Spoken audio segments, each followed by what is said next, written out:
You're standing in a Victorian apothecary. The shelves are lined with dark glass bottles, each promising relief. There's laudanum, opium in liquid form, sold as casually as cough syrup.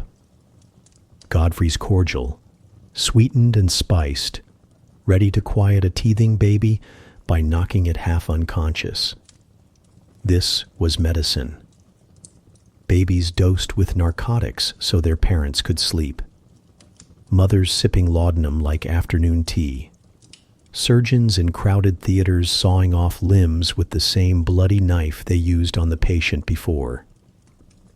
But sure, the Victorians were refined.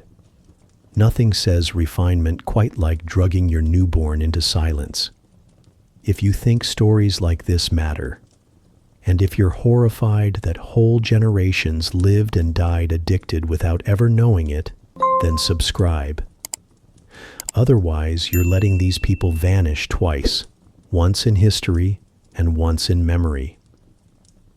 And tell me, what time is it where you are listening right now? Drop it in the comments. Let's see how far these Victorian nightmares travel tonight. Now, settle in, because tonight you're stepping into the sick room, the apothecary, and the operating theater of Victorian Britain. Picture yourself stepping off a damp London street in the year 1850. You push open the heavy wooden door of a chemist's shop, the bell above the frame rattling faintly. Inside, the air is thick with the musty perfume of herbs, oils, and alcohol.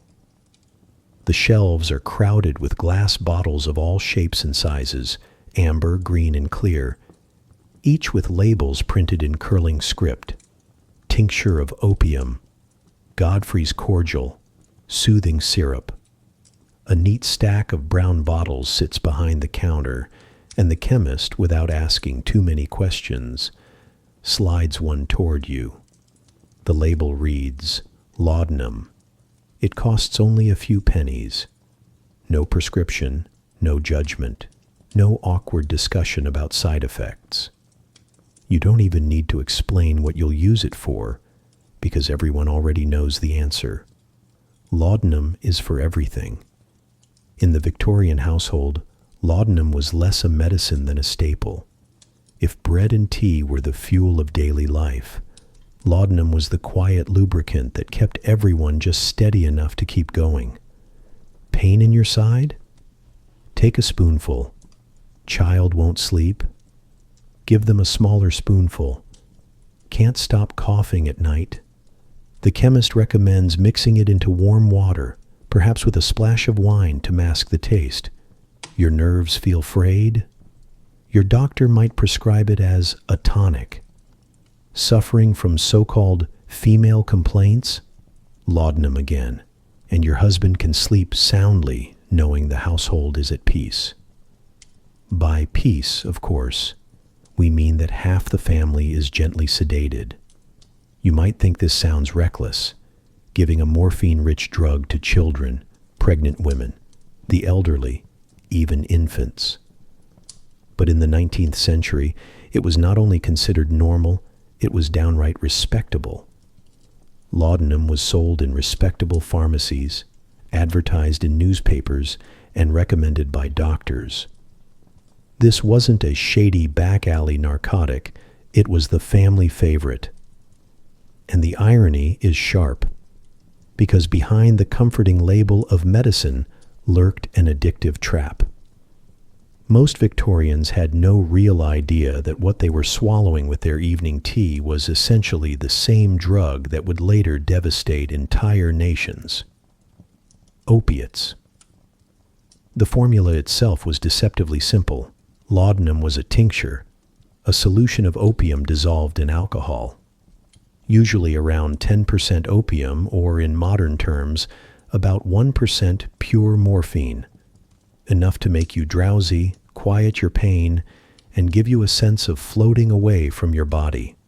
Enough, in many cases, to make you dependent.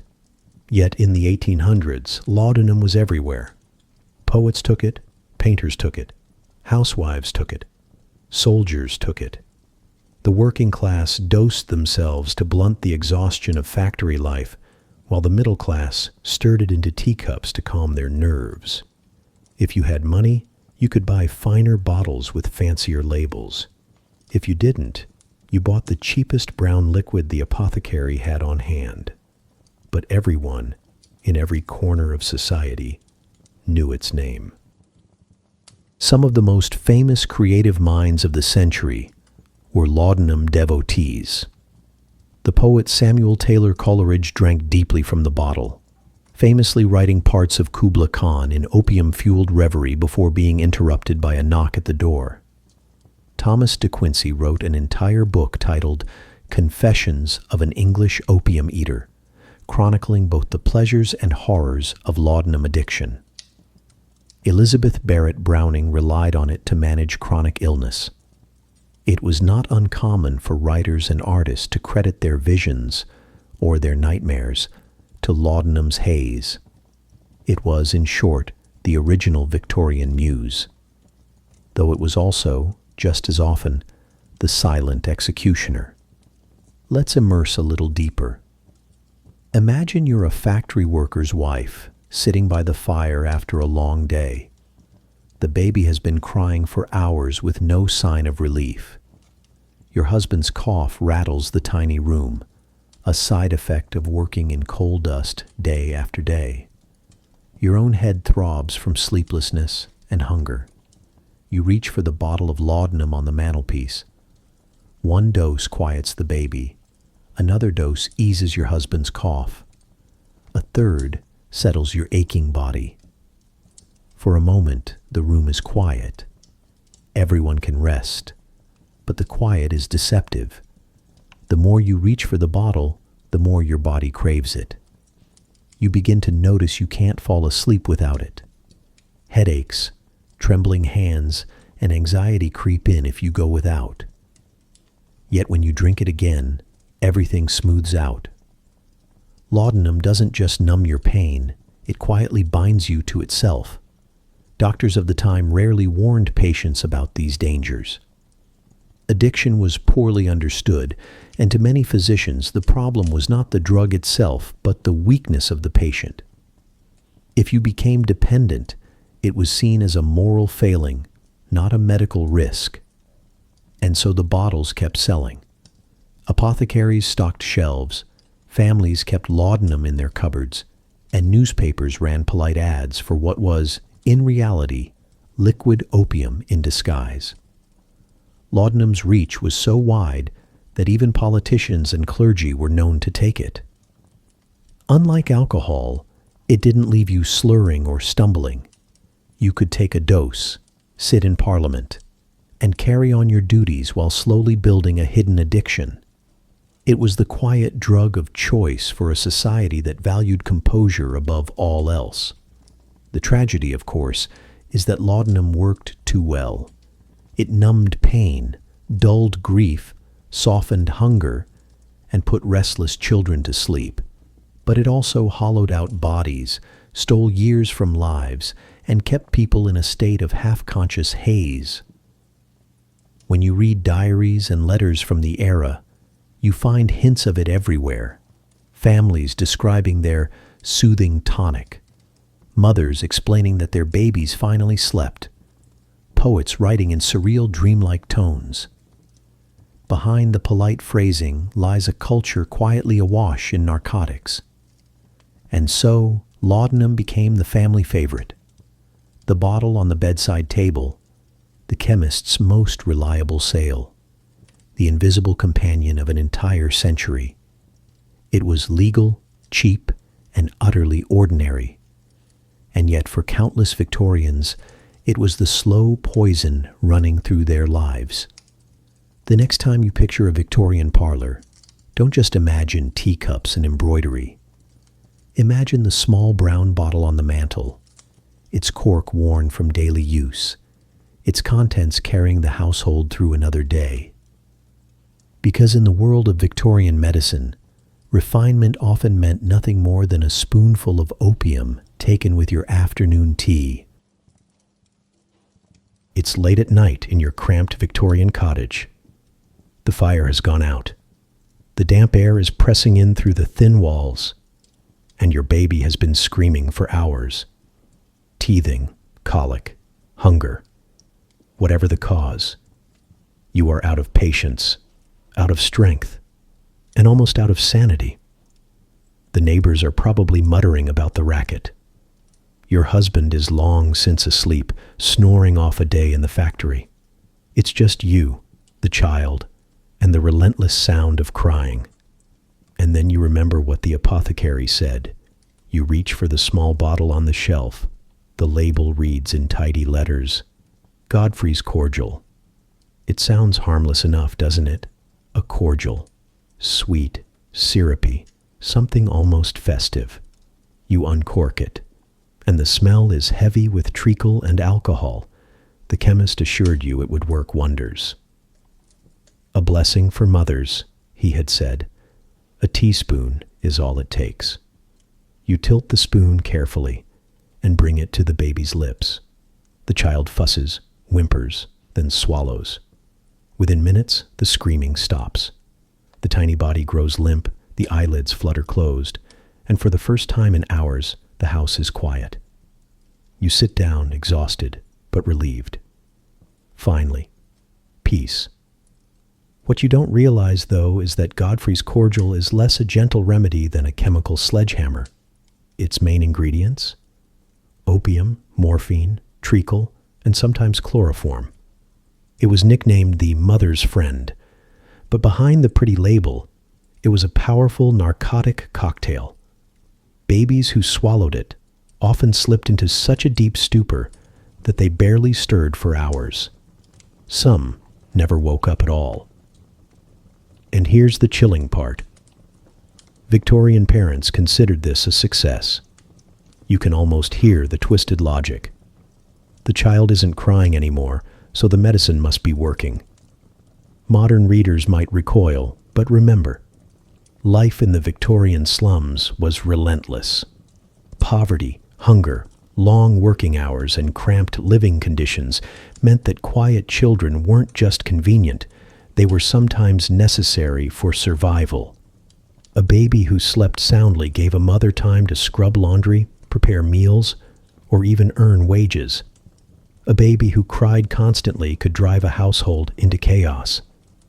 So when a syrup came along that promised soothing and actually delivered it, people clung to it, no matter the cost. And the cost was staggering. Infant mortality in Victorian Britain was already tragically high, but soothing syrups made it worse. Reports began to circulate of babies slipping into coma-like states after doses. Some were left weak and sickly for life. Others simply didn't wake up the next morning. But for decades, this didn't slow sales. If anything, the demand grew. The syrups were cheap, widely available, and aggressively marketed. Some were sold under names like Dalby's Carminative or Mrs. Winslow's Soothing Syrup. The latter became so infamous it was nicknamed the baby killer. Yet desperate parents still bought it. You have to remember, there were no regulations at this time. No required labels, no warnings, no limits. A bottle of Godfrey's cordial might contain wildly varying amounts of opium depending on the batch. 1 teaspoon could knock a child out for hours. 2 could stop their breathing. But the apothecary wasn't legally obliged to tell you that. And most parents didn't want to ask too many questions. They saw results. They got silence. They called it a blessing. Step back for a moment and imagine the contradiction. In the parlor upstairs, you might find respectable Victorian parents fussing over etiquette, worried about social appearances, quoting scripture and sermons. And downstairs, in the kitchen, on the mantel, a bottle of narcotic syrup waits for the next sleepless night. Refinement on the surface, chemical sedation in practice. The narrator's quip almost writes itself. Yes, the Victorians invented the opioid crisis and thought it was good parenting, But it wasn't only the poor who relied on it. Middle-class households also kept bottles handy. A child fussy on a train journey, a spoonful of soothing syrup, a toddler crying during a dinner party, another spoonful. The use of these syrups blurred the line between medical care and convenience.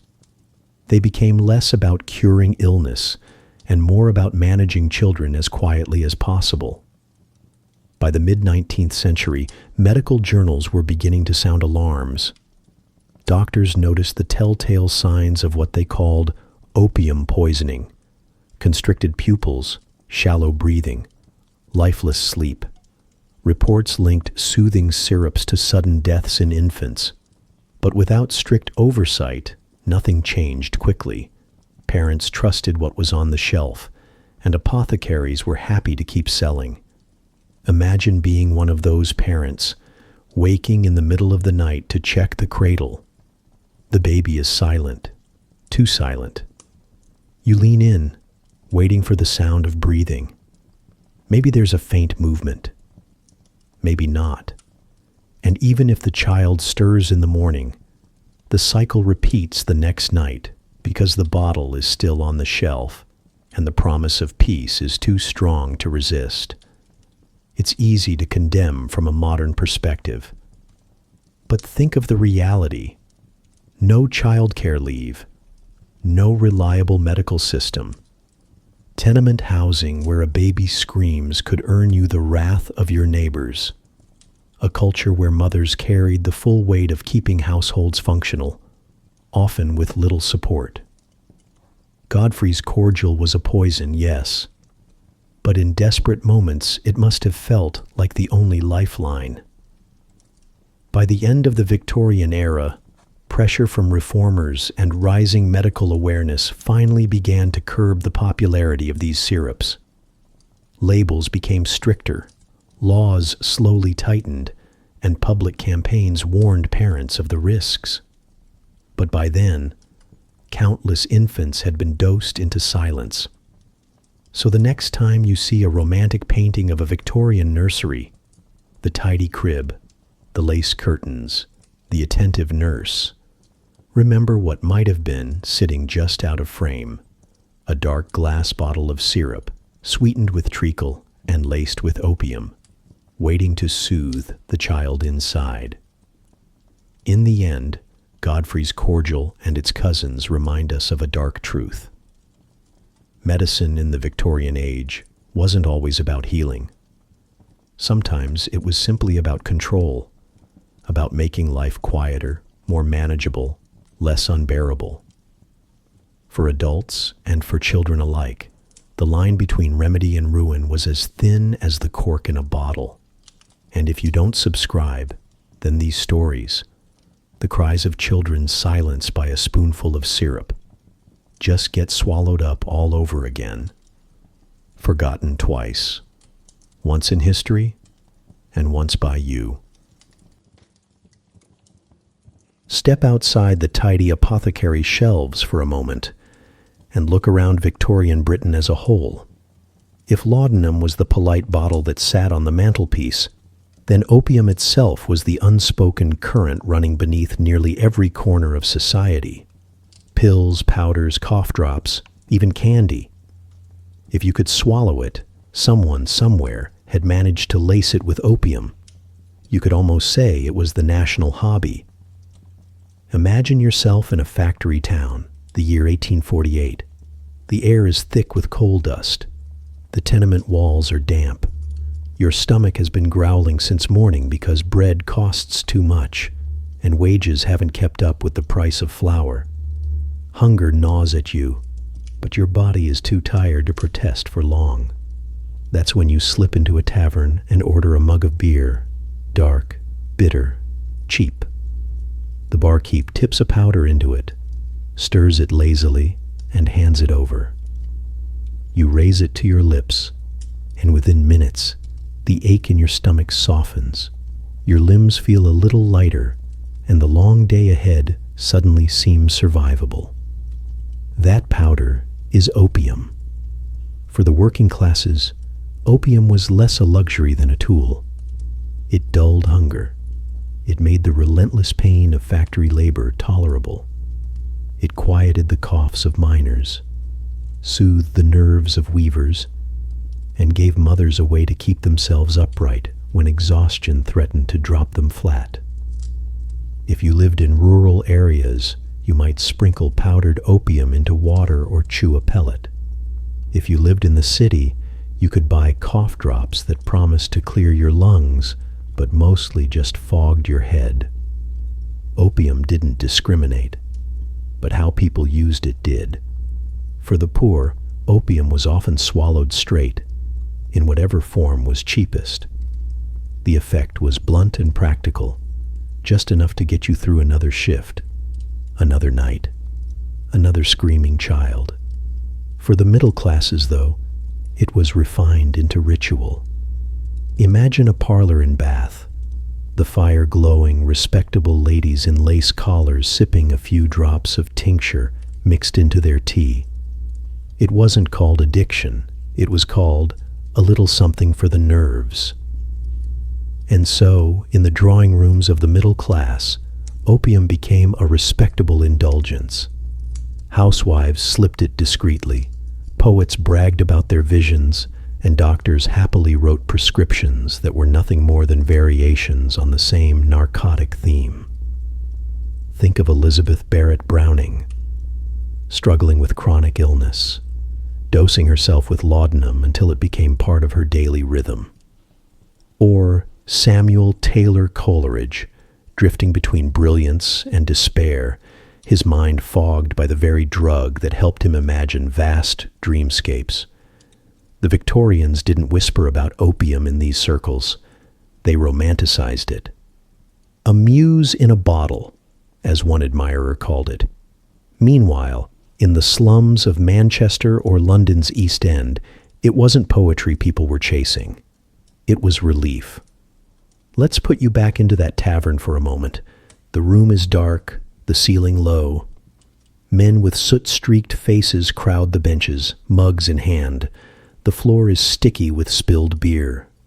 Over in the corner, a woman rocks her child, dipping her finger into a bottle of opium-laced cordial and smearing it across the baby's gums to quiet the cries. The men drink, laugh, cough. The air hums with weariness more than joy. And you, with your drugged pint in hand, know you'll make it through the shift tomorrow. Because for the poor, opium wasn't an escape. It was survival. That's the striking contrast. For the wealthy, opium was hidden in polished bottles and wrapped in respectability. It was part of a ritual, a spoonful with dinner, a sip with wine, a fashionable discussion of dreams and inspirations. For the poor, it was grit and necessity, swallowed down in ale or chewed in powder, one step above starvation. And yet both groups were doing the same thing, dosing themselves with one of the most powerful narcotics on earth, all while telling themselves it was medicine. Doctors were complicit in this, of course. In the 19th century, opium was the first line of defense against almost any complaint. Diarrhea? Opium? Toothache? Opium? Sleeplessness? Opium? Nervous disorders, fevers, rheumatism?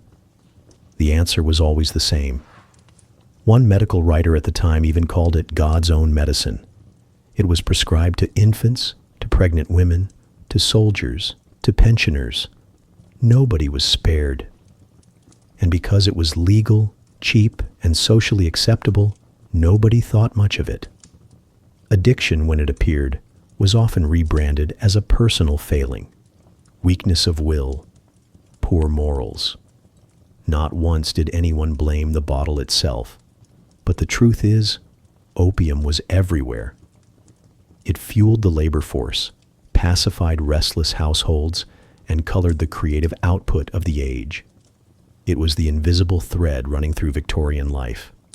A spoonful in a teacup, a powder in a pint, a lozenge in a pocket. The subtle companions of an empire at its peak. The irony is hard to ignore. A society obsessed with order, discipline, and progress was quietly running on narcotics. Behind the strict manners and iron facades, there were bottles of laudanum in drawers, powders in taverns, syrups on nursery shelves. The empire wasn't built only on coal and steel. It was also built on opium. So as you drift in this story, picture it clearly. The wealthy woman sipping her laudanum with lace gloves, and the factory worker swallowing his powder with stale beer.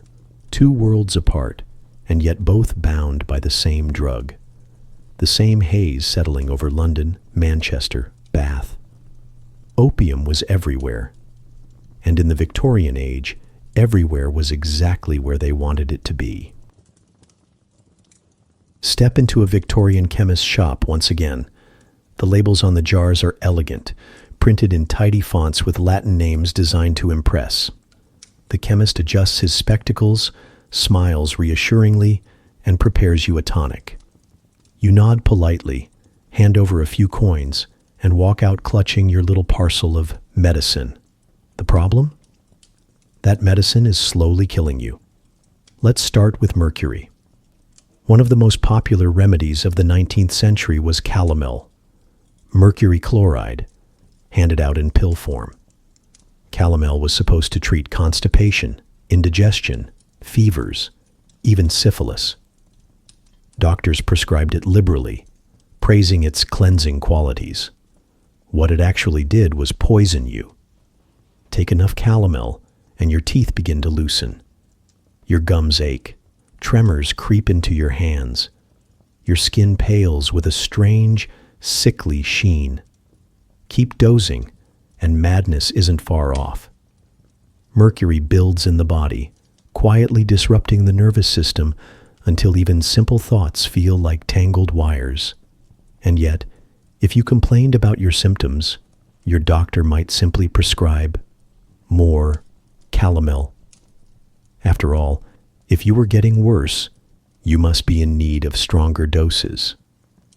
Now let's move on to arsenic, the Victorian beauty aid. In a society obsessed with appearance, especially pale porcelain skin, arsenic found a strange and deadly place. You could buy arsenic wafers, marketed to young women as a way to improve the complexion. One wafer a day was supposed to make your skin luminous, smooth, almost ethereal. What it really did was slowly destroy your insides. Arsenic attacks the stomach, the liver, the nervous system.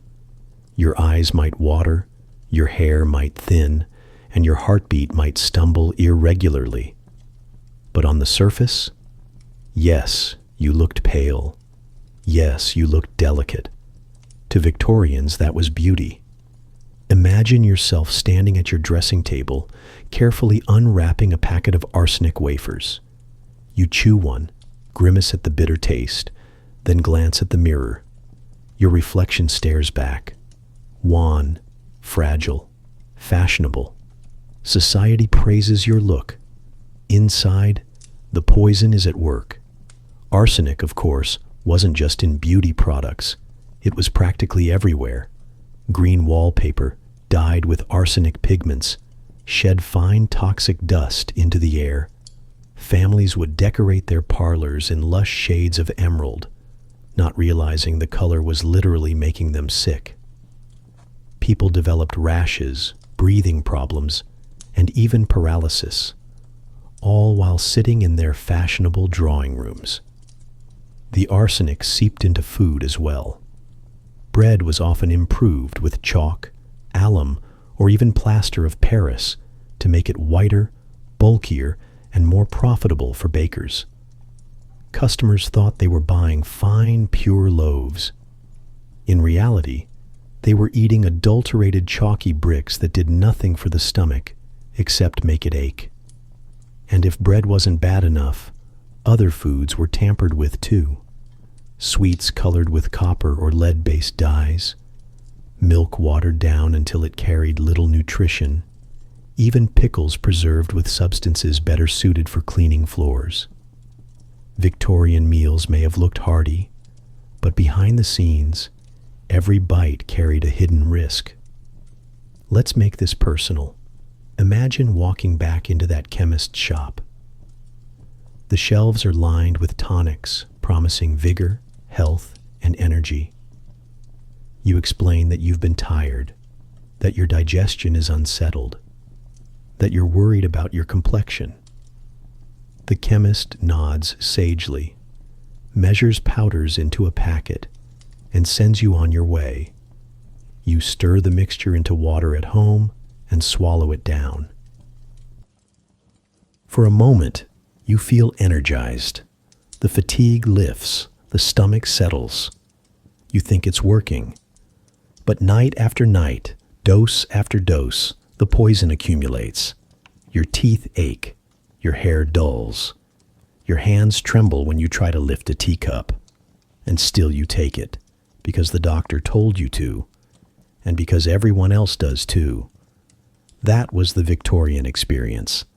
Medicine that soothed symptoms while digging graves. Even more astonishing is how little skepticism there was. Doctors swore by these treatments, patients trusted their doctors, and chemists profited from the endless demand. Mercury and arsenic weren't fringe remedies, they were mainstream. They were the backbone of what passed for medicine in polite society. To us, the idea of chewing arsenic wafers to look pretty seems absurd, but for Victorians, the alternative was being considered robust, sunburnt, or worse, unfashionably healthy. A delicate pale complexion meant refinement, gentility, superiority. And if that required swallowing poison, so be it. This wasn't just vanity.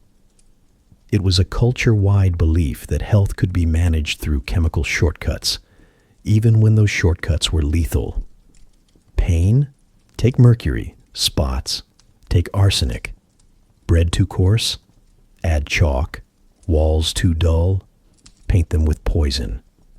The Victorians lived in a toxic wonderland, often blissfully unaware that their comforts were slowly undermining their health.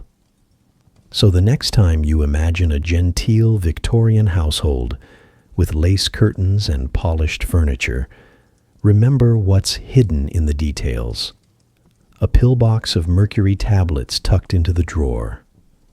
A packet of arsenic wafers on the dressing table. Bread on the table, whitened with chalk. Green wallpaper glowing faintly in the candlelight, releasing invisible dust into the air. The Victorians thought they were surrounding themselves with progress, luxury, and refinement. In truth, they were slowly surrounding themselves with poison. And as you sit back, picture yourself once more at that chemist's counter, watching the powders fall into a jar.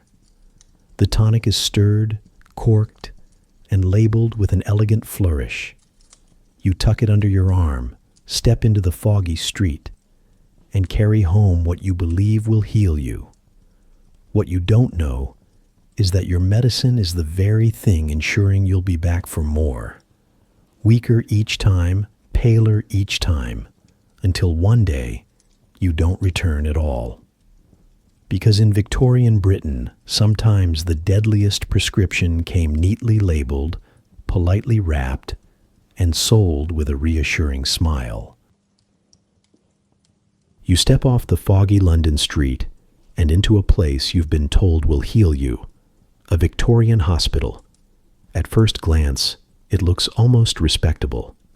High ceilings, rows of iron beds, the clatter of boots echoing on stone floors.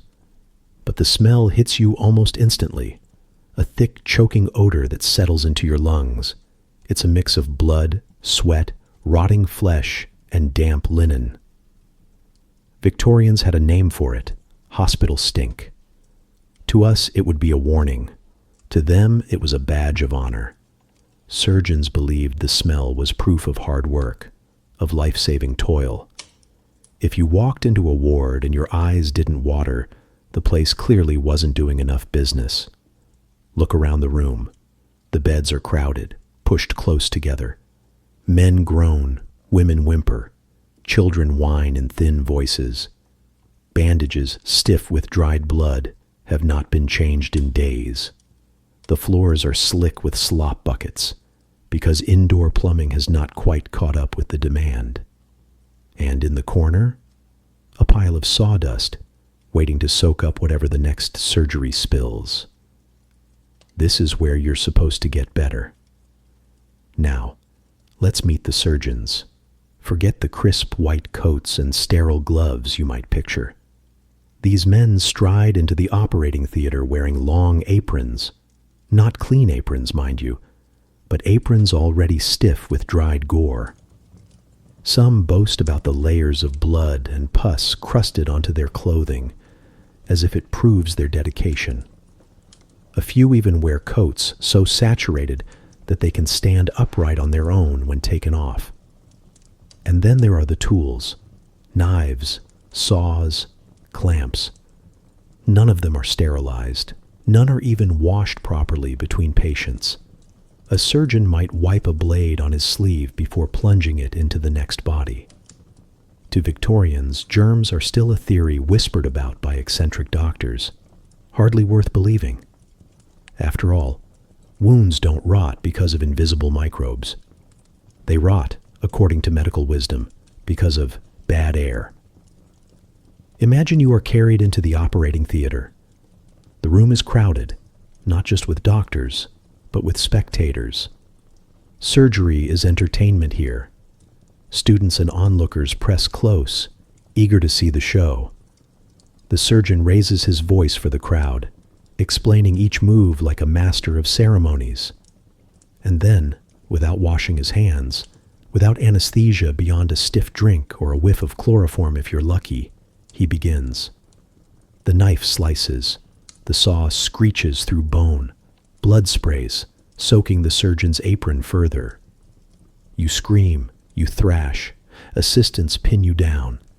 The crowd leans in, fascinated, and if you survive the operation itself, your chances afterward are slim. The wound, wide open and contaminated, is practically an invitation for infection. Gangrene, sepsis, tetanus, all waiting to finish the job the surgeon started. It's no wonder people whispered that you were safer dying at home than being cured in a hospital. Let's talk numbers. By mid-century, mortality rates in some hospitals were staggering. In certain wards, half the patients died. Amputations carried a 50% death rate in the best institutions, higher in smaller ones. Women delivering babies in maternity wards were struck down by childbed fever, infections passed hand to hand by doctors who moved straight from autopsies to deliveries without so much as rinsing their fingers. Picture that for a moment, a physician pulling on his gloves after dissecting a corpse, then heading directly to assist in childbirth. He pats a mother reassuringly on the shoulder, and in doing so passes along the invisible bacteria that will kill her within days. The tragedy wasn't just the ignorance, it was the arrogance.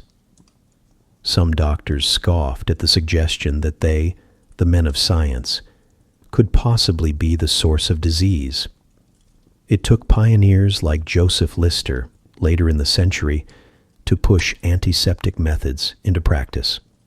Until then, hospitals were closer to execution chambers than places of healing. And yet, people kept coming. Why? Because in Victorian Britain, hospitals were symbols of progress. They represented charity, science, modernity. The working poor who could not afford private doctors had little choice but to place their lives in these institutions. Wealthier families preferred to be treated at home, but even they could not always escape the reach of Victorian medical practices. For the poor, the hospital was both a lifeline and a death sentence. You arrived hoping for relief from crushing pain or fever. You often left in a coffin. Now, lean into the irony with me. Victorians prided themselves on refinement, on lace, manners, etiquette. But refinement did not extend to the operating theater. Here, brutality was standard, blood was a costume, and survival was more luck than science. Surgeons collected horror stories like trophies. They bragged about how quickly they could amputate a limb, 20 seconds flat, if you ignored the screaming. They laughed about the screamers who couldn't be held still. One surgeon, Robert Liston, was so famous for his speed that crowds flocked to watch him. He once amputated a leg so fast that he accidentally sliced off his assistant's fingers and slashed a spectator's coat. The patient died of infection. The assistant died of infection. The spectator died of shock. 3 deaths, 1 surgery, a record of sorts. And yes, the Victorians thought this was progress. As you sit in that ward, the smell pressing down on your chest, the groans of the dying in your ears, you realize something chilling. This is medicine. This is the best they can offer. The bedpan at your side, the knife waiting in the surgeon's hand, the unwashed bandages, the flies buzzing around an open wound. This is what hope looks like in a Victorian hospital. So when people say you were safer staying home, they weren't exaggerating. Walking into one of these houses of death was like gambling with loaded dice, and the house, in this case the hospital, almost always won. Because in Victorian Britain, hospitals were not sanctuaries. They were theaters of blood, chambers of decay, temples of ignorance dressed up as science. And if you lay in one of their beds, chances were high that you'd never walk out again.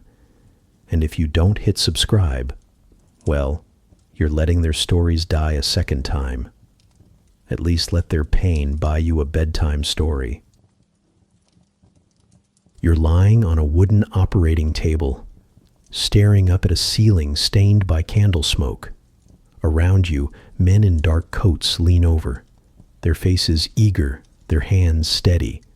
The surgeon taps a knife against the table as if testing its edge.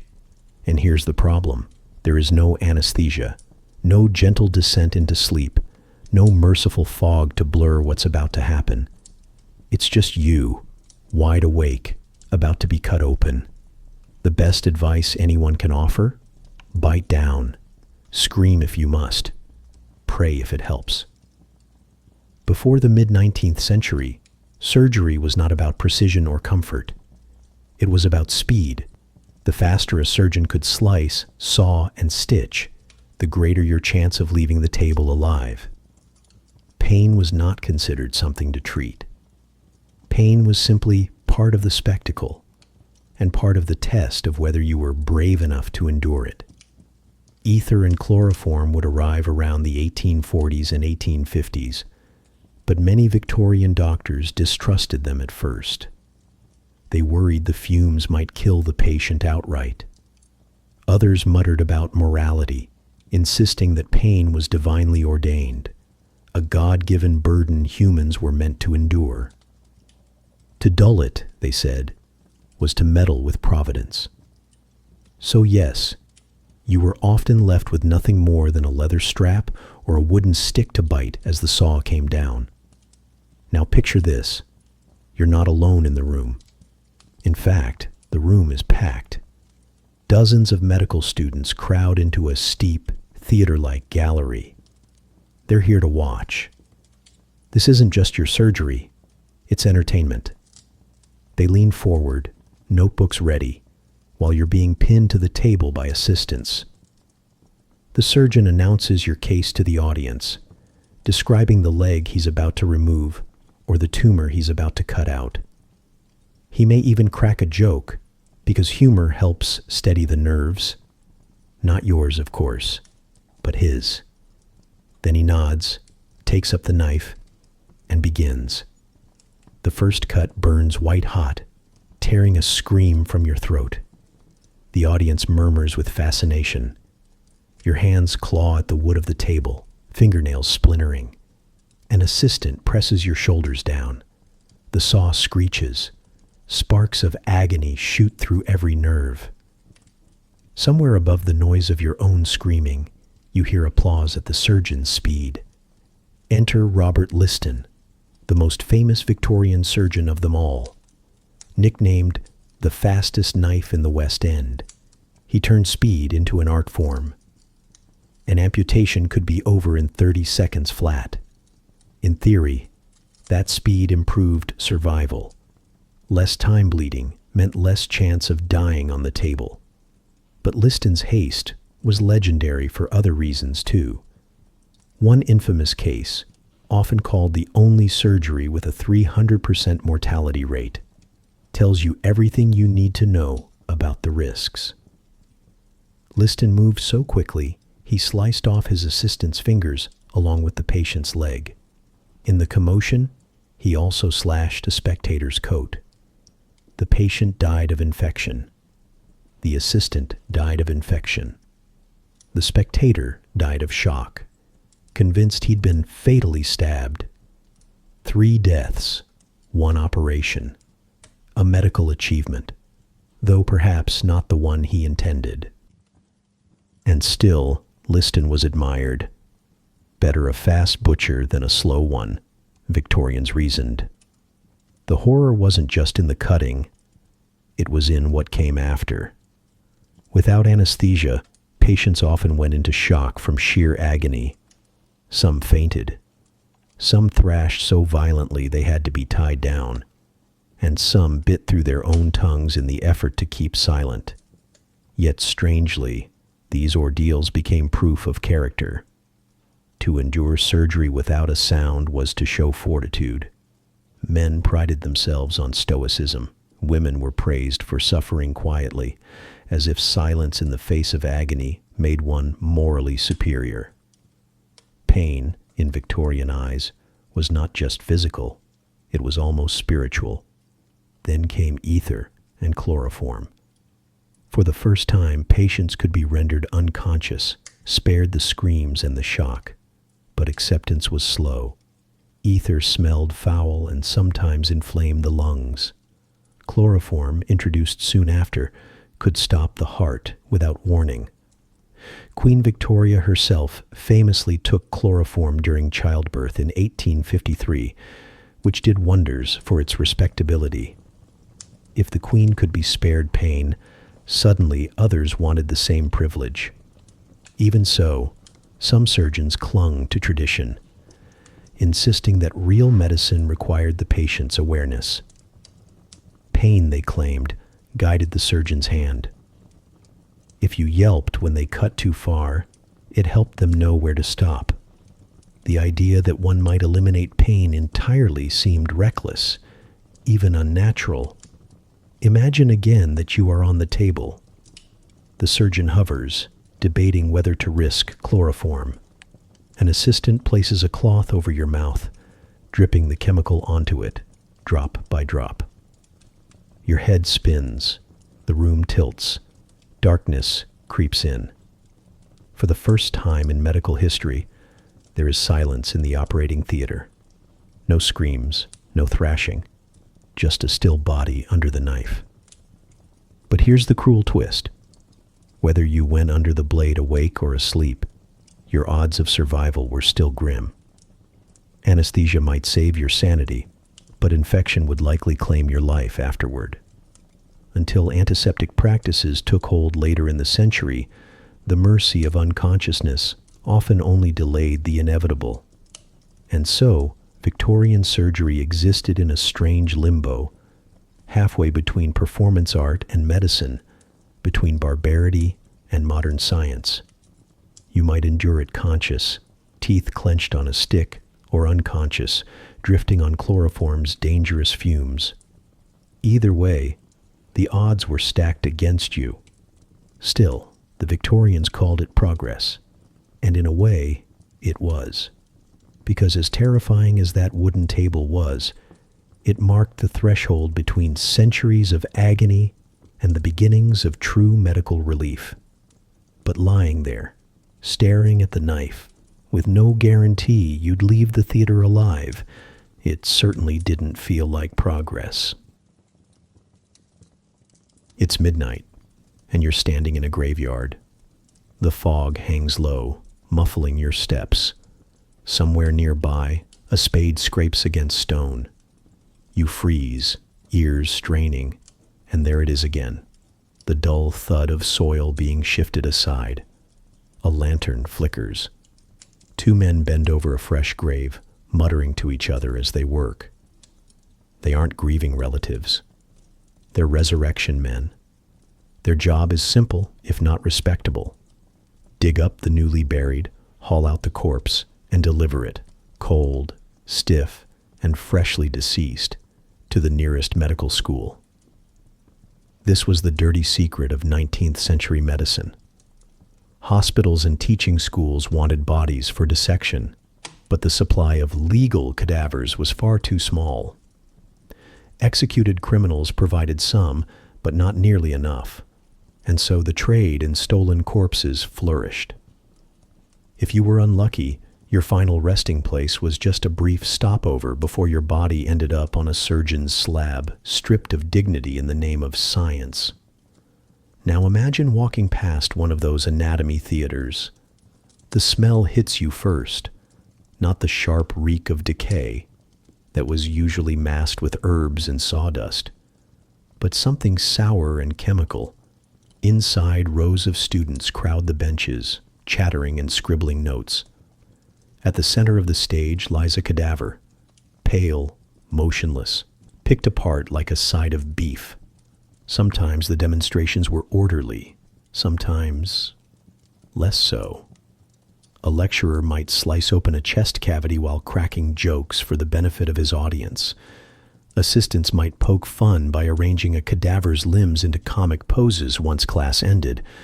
A grotesque prank, but considered hilarious after a long day. The line between medical science and morbid theater was dangerously thin. You, passing by, would have heard the laughter spilling into the street and thought, "These are the people I'm supposed to trust with my health." And the public didn't always stay quiet. People hated the idea of dissection. For many Victorians, indeed for many before them, the body wasn't just flesh. It was sacred. To have it cut open after death was not only humiliating, but, to some, a threat to salvation itself. When whispers spread that medical students were stealing corpses, tempers ignited. In 1788, long before the height of Victorian medicine, New York erupted into what's now called the Doctors' Riot. Here's how it happened. A group of boys, playing near a medical school, peered through a window and saw a cadaver propped against the glass.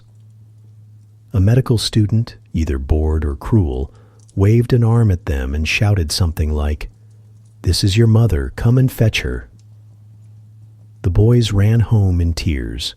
Their father gathered neighbors, and soon an angry crowd stormed the school.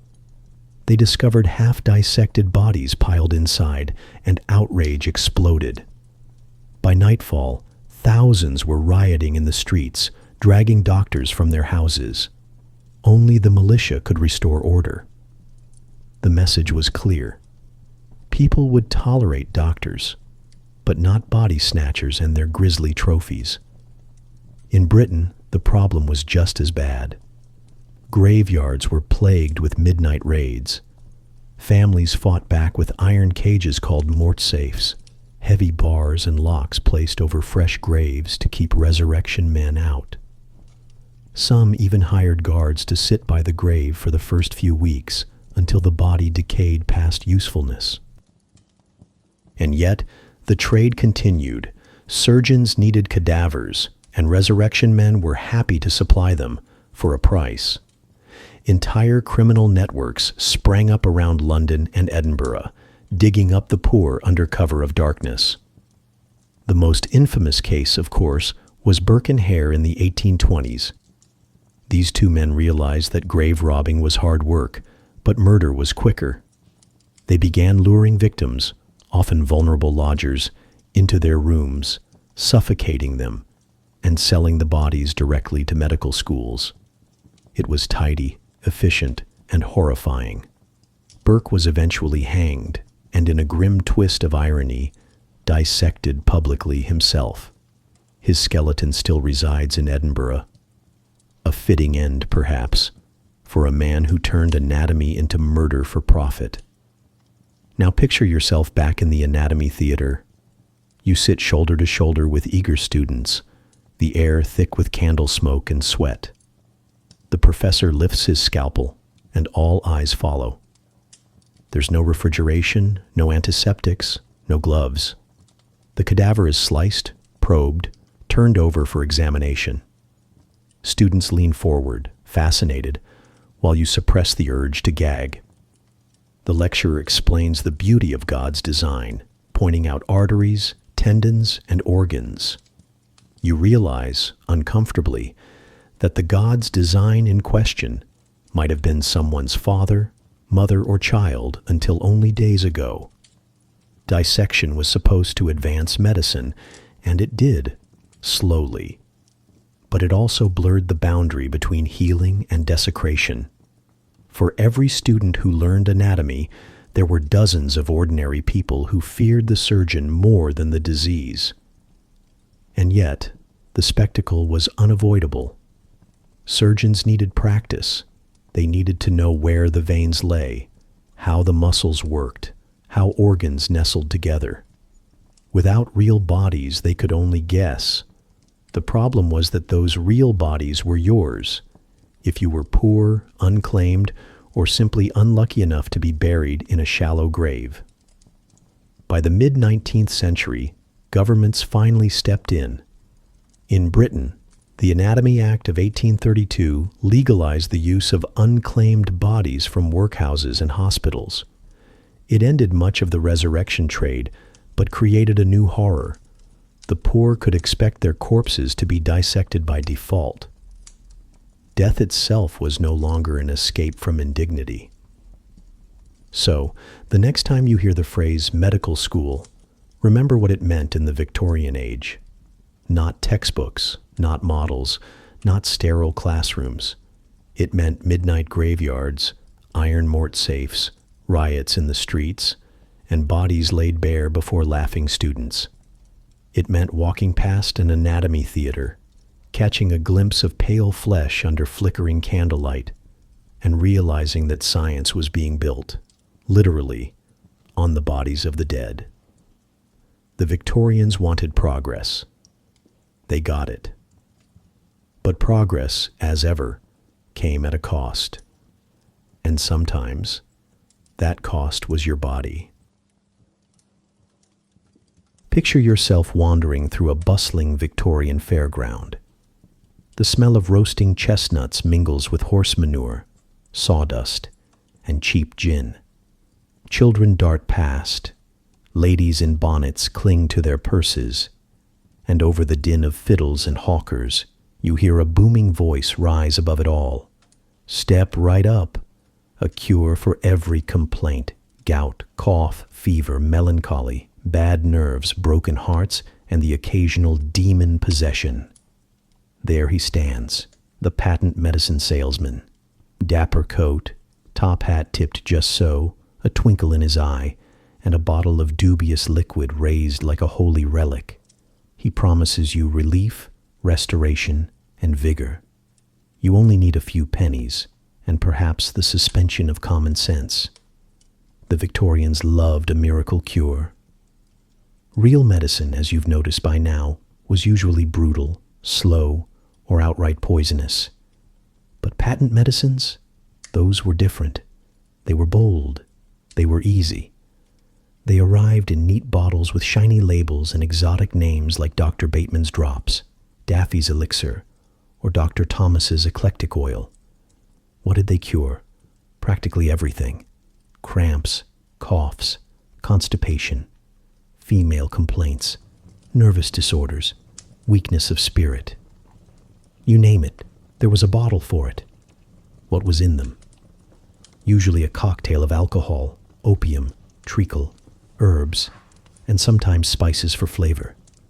In other words, a good night's sleep in a bottle, a mild buzz, and maybe liver damage for dessert. Take Dr. Bateman's pectoral drops, one of the most popular concoctions of the 19th century. Marketed as a cure for colds, coughs, and chest complaints, it was basically a mixture of opium and alcohol, liquid comfort, with the added benefit of chemical dependency. Victorians swore by it. In fact, some swore by it so much they couldn't put it down. Addiction was not a bug, it was a feature. The more you needed it, the more loyal a customer you became. And in this way, the first rule of Victorian medicine emerged. The best medicine is the one you keep buying. But the real magic wasn't in the bottle, it was in the performance. Imagine yourself now at one of those medicine shows that toured market towns. The salesman didn't just stand on a box, he delivered a spectacle. First came the opening sermon, delivered with fiery conviction. Friends, do you suffer from rheumatism, from indigestion, from the creeping melancholy that stalks you at night? Fear not, salvation is here. Next came the demonstration. Perhaps he'd pour acid on a piece of cloth and then miraculously heal it with his cure-all, though really the trick was staged. Or he'd produce a volunteer from the crowd, sometimes a planted accomplice, who claimed to have been cured of lameness, only to hop about with suspicious energy once dosed. Then came the flourish. Musicians playing fiddles, maybe a clown juggling, sometimes even an acrobat. The show was half medicine, half circus, and all business. The goal wasn't to heal you. The goal was to get you to open your wallet before you realized that miracle cure was mostly brandy and syrup. And yet, here's the uncomfortable truth. Sometimes people did feel better. Partly because opium and alcohol genuinely dulled pain and anxiety. Partly because of the placebo effect. The belief that you were taking something powerful made you feel relief. In an era where real doctors might prescribe mercury pills or amputate a limb without anesthesia, who could blame you for preferring the man in the hat with the bottle that made you warm and sleepy? You'd leave the fair clutching your bottle, convinced you held the key to health in your hands. Later, sipping the syrup in your parlor, you'd sigh, feel your pain ease, and whisper, "Thank you, doctor." Of course he wasn't a doctor. Not even close. But why ruin the illusion? The irony is that many of these cures became household staples. Mothers dosed babies with soothing syrups laced with morphine. Fathers nursed their aches with bitters swimming in gin. Grandmothers swore by tonics that were 40% alcohol and could knock out a horse. Even respectable households kept a cabinet of them, just in case. Visitors might glance at the label, "Cures all disorders of the blood and stomach," and nod approvingly. Patent medicine wasn't shady, it was respectable. It was, in many cases, more socially acceptable than going to the hospital. But if you zoom out, you see the scam for what it was. A carefully choreographed dance between hope, ignorance, and clever marketing. The labels were covered in Latin phrases and guarantees of scientific excellence. The ads in newspapers boasted glowing testimonials from people who may or may not have existed. One London advertisement even promised that a certain elixir restores youth, cures hysteria, removes freckles, and guarantees marital harmony. Now, imagine believing that one small bottle could fix your marriage. That's not medicine. That's sorcery, or marketing genius. And still the system thrived, because what people craved wasn't necessarily a cure. They craved control. They wanted to feel like they could do something when disease struck. Buying a bottle, swallowing a syrup, or rubbing on a miracle ointment gave you a sense of agency, even if it did nothing but make you tipsy. In some ways, the Victorian patent medicine industry wasn't so different from today's wellness industry. Shiny packaging, bold promises, vague ingredients, and a devoted following. Swap the word elixir for detox cleanse, and you're practically in the same fairground. So there you are, standing at the edge of the crowd as the salesman bows and vanishes, his pockets heavy with coins. You clutch your little bottle, comforted by the thought that you've invested in your health. Tomorrow, of course, your headache will return. Your stomach will grumble, your nerves will fray. But the bottle is still there, and maybe, just maybe, you'll take another sip.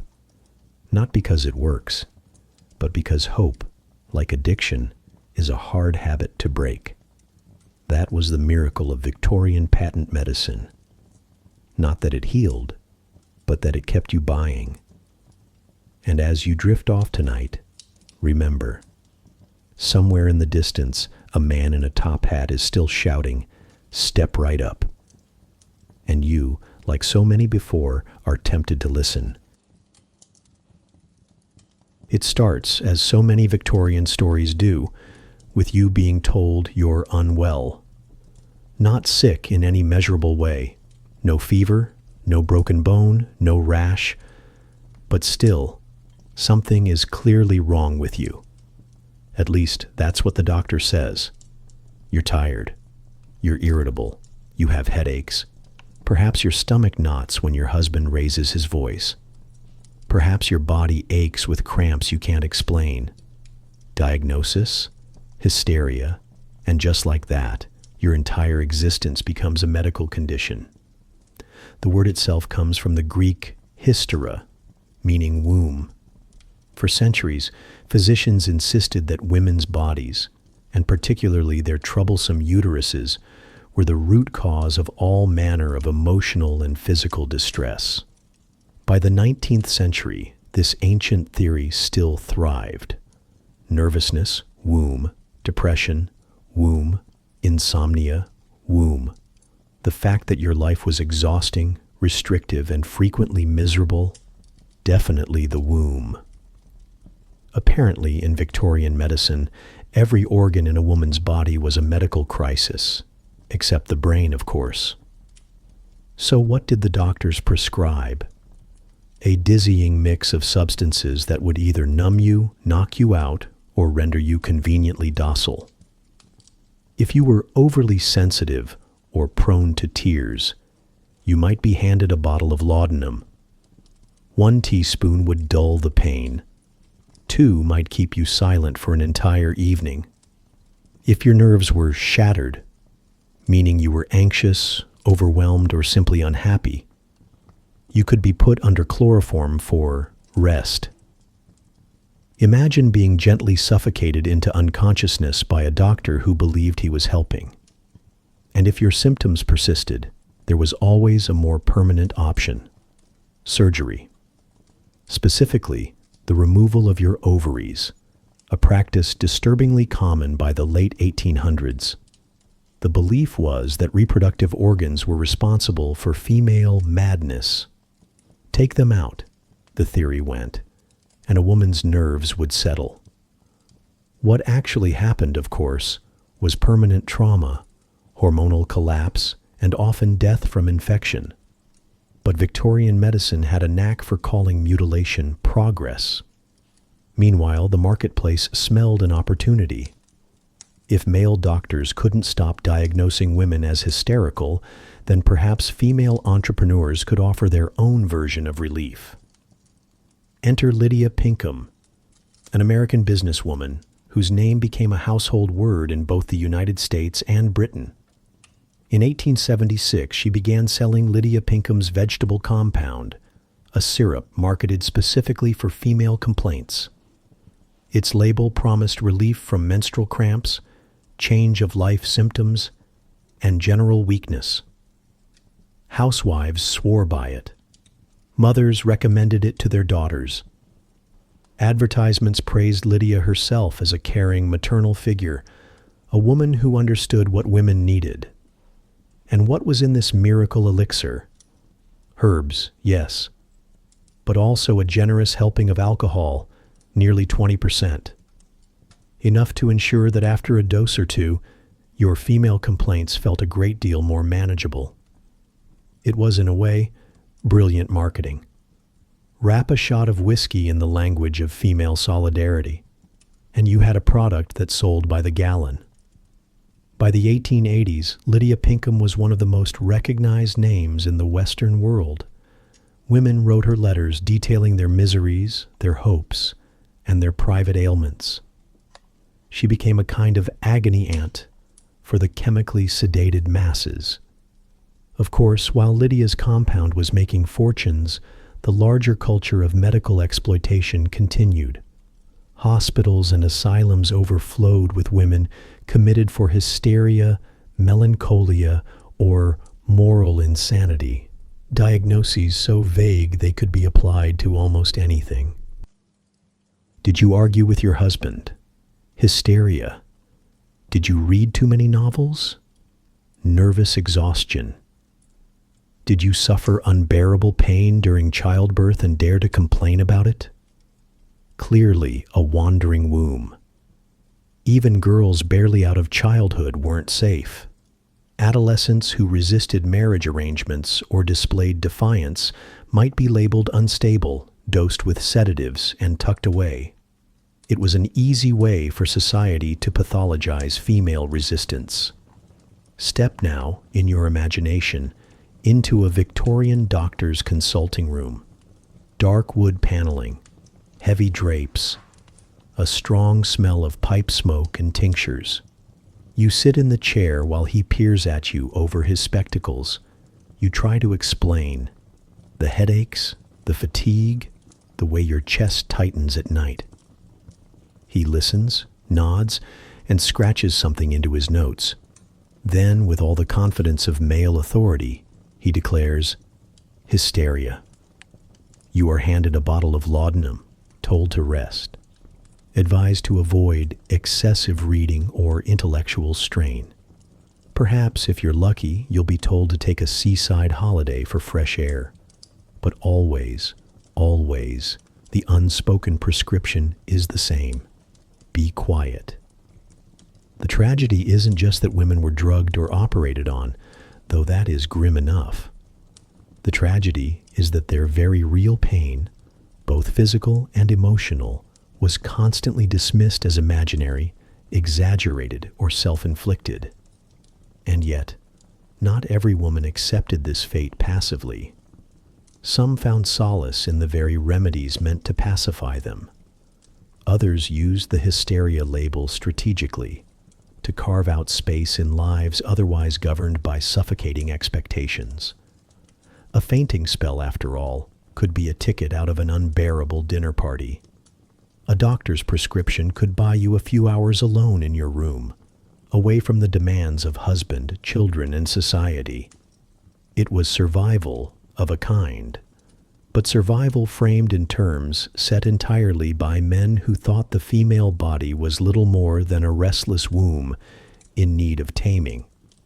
As you drift back from that consulting room to the present moment, you might notice how eerily familiar some of these patterns feel. Women's pain, even today, is often underdiagnosed, brushed aside, or misattributed to stress or anxiety. The ghost of Victorian hysteria lingers. So the next time you read about laudanum-soaked evenings or Lydia Pinkham's tonic, remember, these weren't just quaint relics of history. They were tools in a much larger system, one that turned women's bodies into battlegrounds, their suffering into profit, and their silence into medicine. And if you're tempted to roll your eyes at those old-fashioned Victorians, consider this. We may no longer prescribe chloroform for mood swings, but the instinct to dismiss female pain hasn't entirely gone away. The Victorians simply gave it a name, hysteria. But sure, scroll away without subscribing. After all, Victorian doctors already decided women's pain didn't matter. Why should their stories matter to you now? You're lying in bed, sweating through the sheets. Fever grips you. The doctor finally arrives. places a hand dramatically on your forehead, and makes his grand pronouncement. You need brandy. Not quinine, not some clever herbal infusion. No, the Victorian cure-all for fevers, fainting fits, childbirth, nervous breakdowns, digestive woes, or just a dreary afternoon was a generous measure of alcohol. Yes, your prescription is essentially a pub menu. Doctors swore by it: brandy for the nerves, port wine for weakness, gin for digestion, whiskey for childbirth. To the Victorian mind, alcohol wasn't indulgence, it was medicine. And unlike today's sterile pill bottles, this pharmaceutical came with a pleasant buzz. Imagine a bedside table littered not with orange vials, but with tumblers and corked bottles. You wake in the night with a cough, a spoonful of port, struggling through labor pains, a sturdy draught of gin, recovering from surgery, hand over the whiskey decanter. The pharmacy and the tavern were often one and the same. And here's the best part. This wasn't just tolerated, it was enthusiastically endorsed by medical professionals. If your doctor told you to take 2 glasses and call me in the morning, he meant it quite literally. For the poor, however, the line between medicine and escape blurred dangerously. Cheap gin had already earned the nickname Mother's Ruin in the previous century, when Britain was flooded with strong, inexpensive spirits that left entire neighborhoods stumbling. By the 19th century, the epidemic of gin drinking among working-class women continued. The logic was simple. If you were exhausted from endless labor, hungry, and burdened with too many children, a quick sip of gin dulled both pain and reality. Doctors might have dressed it up as medicinal, but on the cobbled streets of London, gin was often the only anesthetic the poor could afford. For the wealthier classes, though, alcohol came with a veneer of sophistication. A glass of port after dinner was restorative. A brandy tonic was strengthening. Same liquid, different story, proof that class shaped not only who drank, but how it was judged. Now, let's put you back in that bed with your fever. The doctor, pleased with himself, pours a measure of whiskey into a glass and tells you to drink. You do.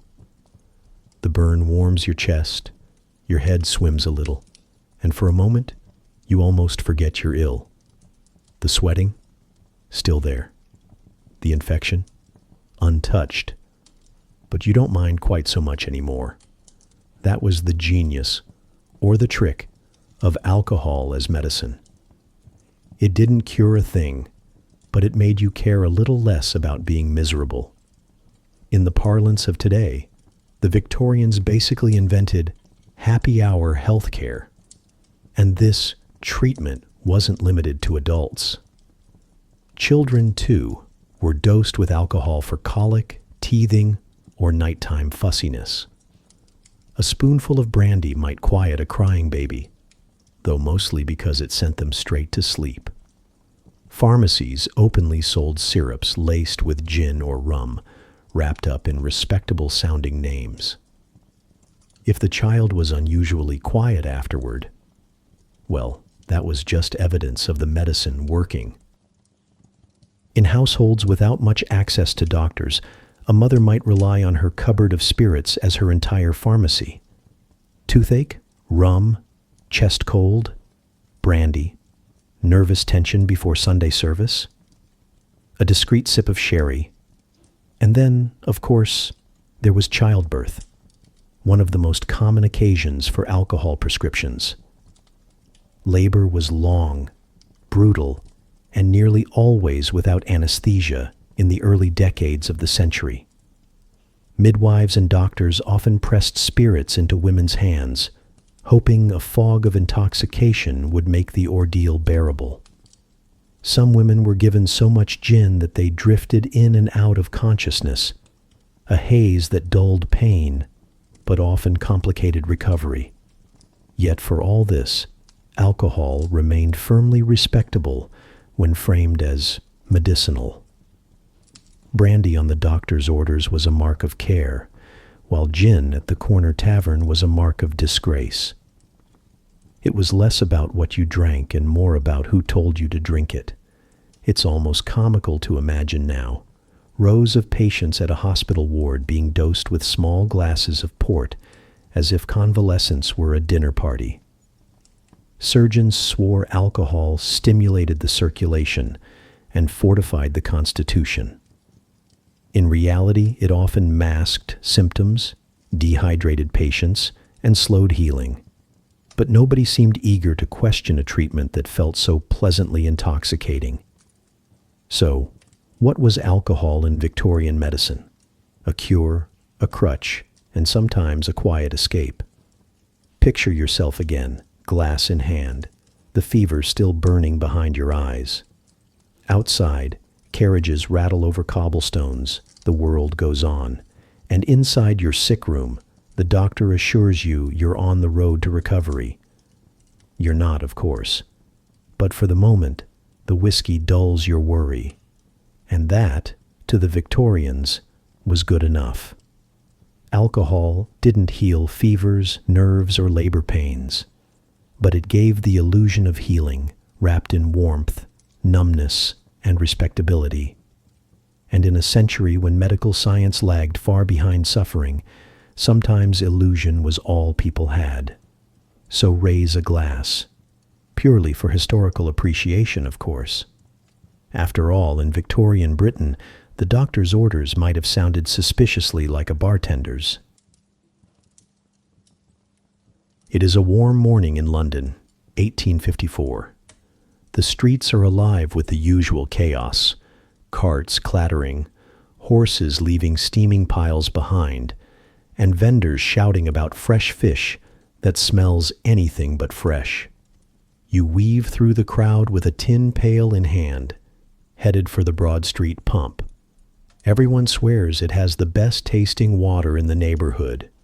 Crisp, clear, a refreshing alternative to the River Thames, which you know better than to sip from because it has been mistaken for a sewage canal one too many times. You wait your turn, pump the handle, and carry home your prize. You don't know it yet, but what you've just collected is not refreshment. It's death in liquid form. This is cholera's calling card. A disease so brutal it can drain the life out of you in less than a day.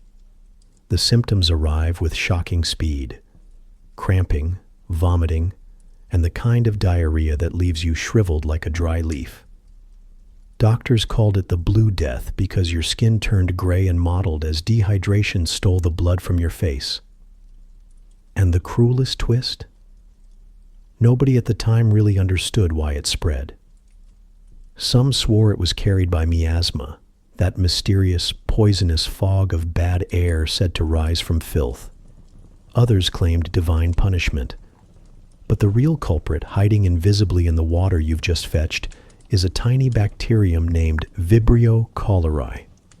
Unfortunately, Victorians had no way to see it, and almost no way to stop it. Let's take stock of the city you live in. London is bursting at the seams.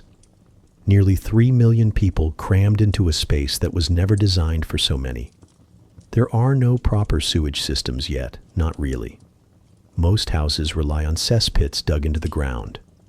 These cesspits overflow, seep into the soil, and leak into the water supply.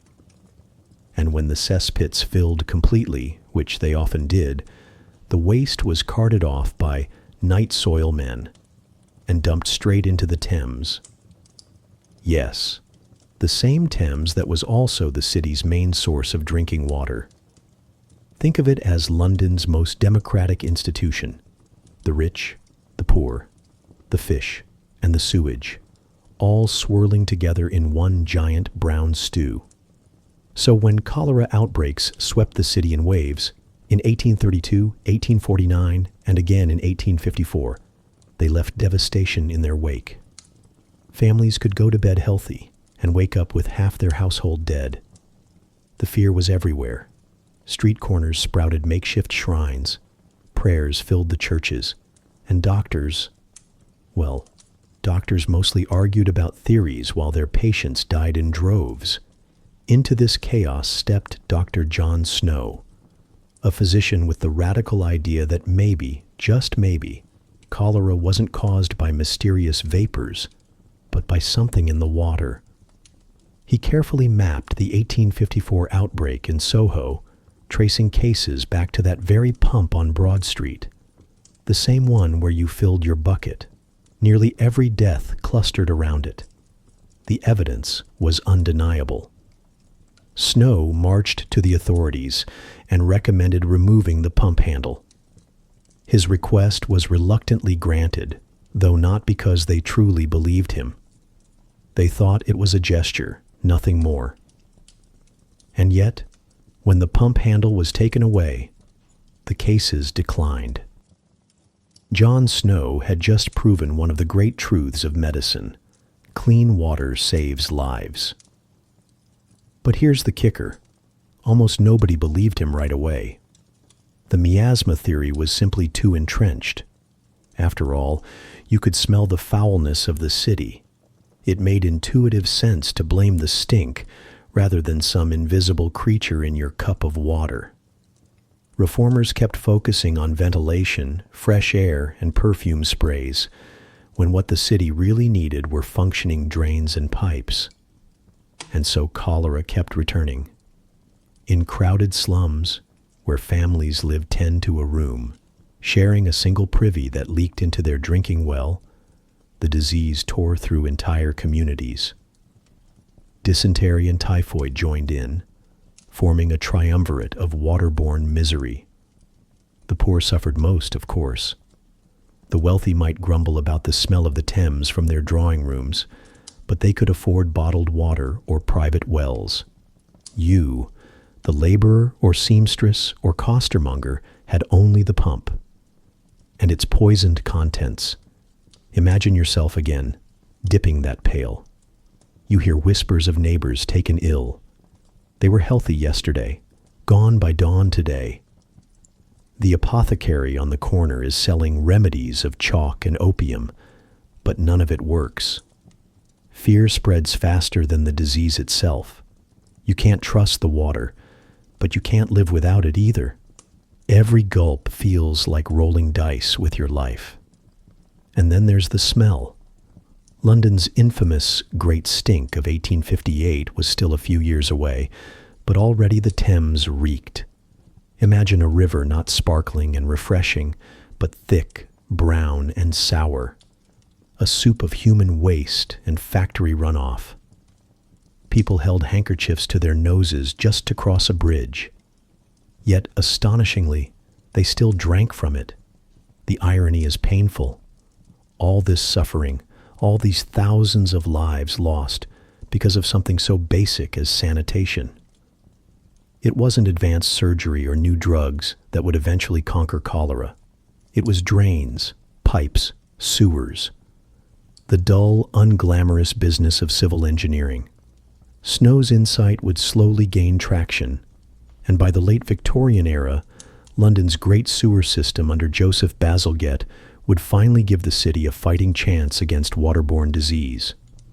But until then, you, and millions like you, were at the mercy of invisible killers swirling in your daily cup of water. So, the next time you fill a glass from the tap and think nothing of it, remember your Victorian counterpart. Bucket in hand, trudging home from the Broad Street pump, blissfully unaware that the clear, cold water sloshing inside is laced with death. And when the cramps begin that night and the sweating starts, you'll know too late. The moral is simple. Sometimes history isn't shaped by kings and parliaments. Sometimes it's shaped by a single pump handle. Take a deep breath. Careful now. In the Victorian mind, you've just swallowed your own death sentence. After all, if disease comes from foul air, then every lungful of London's rank atmosphere is an invitation for cholera, typhoid, or tuberculosis to march in and make itself at home. Welcome to the battle between miasma and germ theory, a clash that would change medicine forever. The miasma theory was simple and, on the surface, convincing. Foul smells cause illness. You walk past an open sewer and nearly gag. Surely your body is telling you something. Doctors clung to this belief like a lifeboat. If disease was just bad air, then the solution was to waft in lavender, burn vinegar, or carry a pocketful of posies to your nose. Entire city reforms were designed around getting rid of smells, not microbes. Streets were flushed with water, privies were perfumed, and Parliament ordered barrels of lime dumped into cesspools. Unfortunately, none of that did a thing against the invisible bacteria actually causing the carnage. Still, the stink equals sickness mindset was hard to shake. And why wouldn't it be? It made sense to noses that had never glimpsed a germ under a microscope. Now imagine yourself as a young doctor in Vienna in the 1840s. You're making rounds at the maternity ward. Women are dying in droves from childbed fever. Fevers so violent they snuff out new mothers within days. One man notices a pattern. Ignaz Semmelweis, a Hungarian physician. He sees that women cared for by midwives survive far more often than those under doctors' care. Why? Because midwives go straight from birthing to birthing, while doctors march in directly from the autopsy room, barehanded, still carrying the invisible souvenirs of cadavers under their fingernails. Semmelweis suggests the radical, wash your hands. Just a quick scrub with chlorinated lime water before delivering babies. The mortality rate plummets. Proof. Hand washing saves lives. And yet his colleagues laugh him out of medicine. Washing, like some servant? The medical gentlemen saw themselves as above such menial habits. Semmelweis grew more insistent, then desperate, then furious, until finally he was committed to an asylum, where he died, ironically, from an infection in a wound. The man who begged the world to wash its hands was mocked into madness. Meanwhile, across the channel, science was catching up. A French chemist named Louis Pasteur was boiling broths, sealing flasks, and proving that tiny organisms invisible to the naked eye were the real culprits of disease. He demonstrated that microbes spoiled wine, turned milk sour, and, crucially, infected people. Pasteur shattered the old dogma with experiment after experiment until it became impossible to deny that the unseen world ruled human health. And then came Joseph Lister, a British surgeon who took Pasteur's germ theory into the operating theater. In the 1860s, Lister began dousing wounds, instruments, and even the air itself with carbolic acid. His patients stopped dying at the usual rates. Infections that once killed without mercy began to recede. Surgeons who adopted his methods watched their survival numbers soar. Lister, however, was met with the same skepticism that greeted Semmelweis. The old guard scoffed. Carbolic sprays? Unnecessary nonsense. They insisted that their filthy aprons and blood-stiff coats were badges of honor, proof of hard work, not hazards. To them, antiseptic surgery sounded like fussy overcleanliness, unbecoming of real men of science. Picture yourself on the operating table again, this time with a Lister-trained surgeon hovering above. Instead of wiping his scalpel on his trousers, he soaks it in antiseptic. Instead of ignoring your wound, he carefully cleans it. You may not like the smell. Carbolic acid was pungent, sharp, enough to burn the nose hairs. But you stand a much better chance of walking out alive. For the first time in history, surgery wasn't simply a gamble with infection. Germ theory was winning the battle. And yet, the resistance lingered. The medical establishment was, frankly, a bit of a bros club. They smoked cigars, wore blood-like metals, and dismissed new ideas if they came from outsiders or, heaven forbid, from foreigners. Even after Pasteur and Lister had proven their case beyond doubt, many doctors grumbled. It took years, even decades, for germ theory to replace the comforting simplicity of miasma. After all, it's hard to let go of a belief that has explained the world, however wrongly, for centuries. But slowly, the tide turned. Hospitals scrubbed down. Instruments were sterilized. Hands were washed. And death rates, once astronomical, began to fall. The age of modern medicine was dawning. Looking back, the stubbornness is almost comical. You can imagine a Victorian doctor sniffing disdainfully at the idea of invisible creatures. Germs? Really? Next, you'll tell me there are little demons hiding in my teacup. And yet those demons were real, and they had been laughing at humanity's ignorance for millennia. So when you hear someone today grumble about hand sanitizer, remember Semmelweis. When you see antiseptic wipes in a hospital, thank Lister. And when you drink pasteurized milk, tip your glass to Pasteur.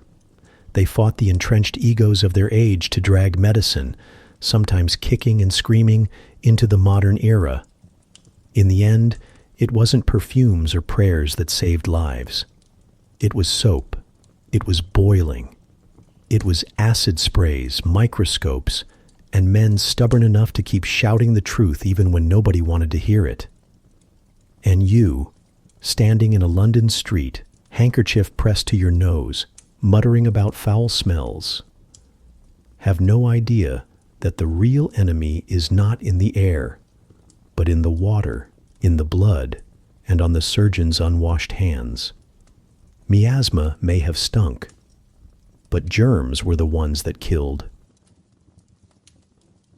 It is the summer of 1858, and London is in crisis, not because of a revolution, not because of invasion, but because the River Thames smells so foul that politicians can't sit in Parliament without gagging.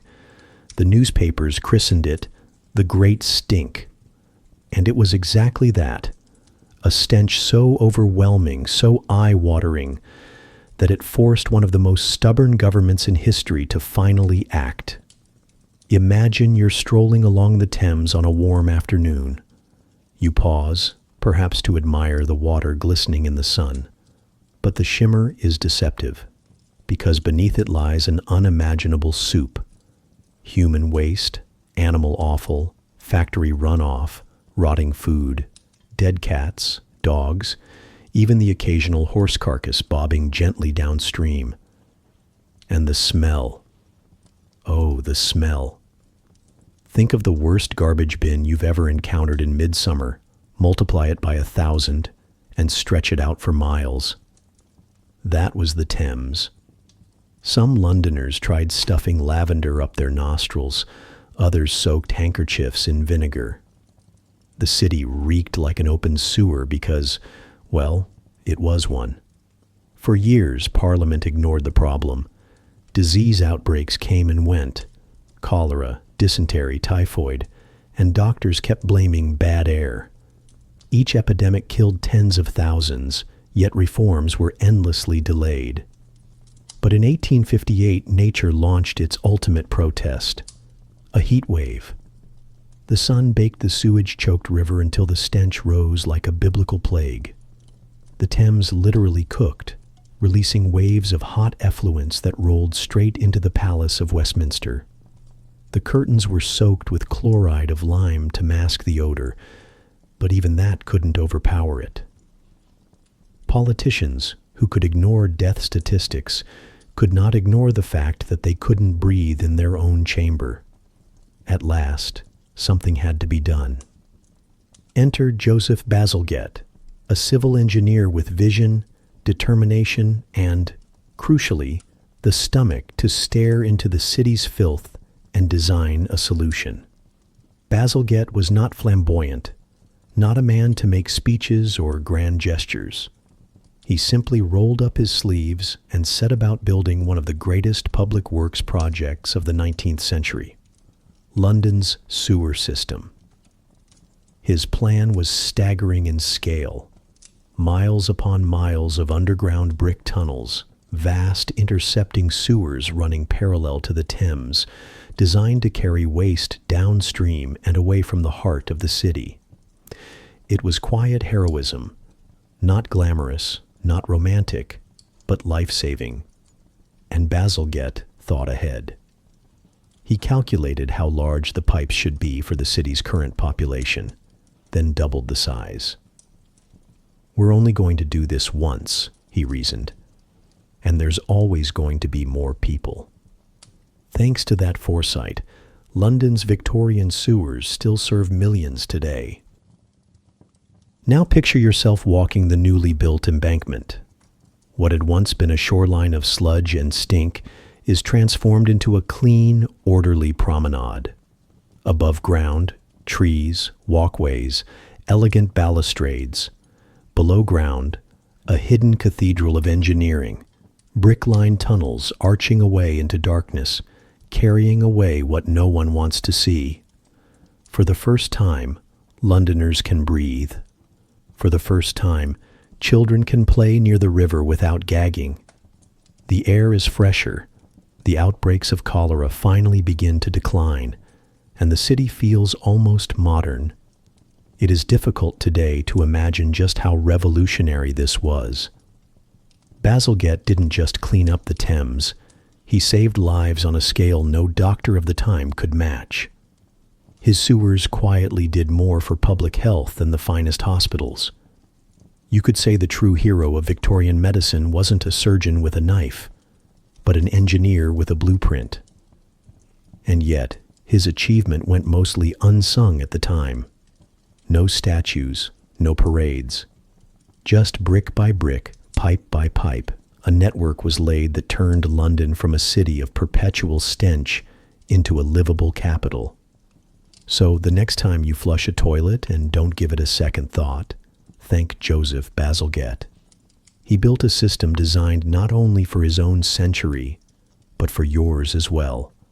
And imagine yourself, once again, strolling the embankment in the 1860s.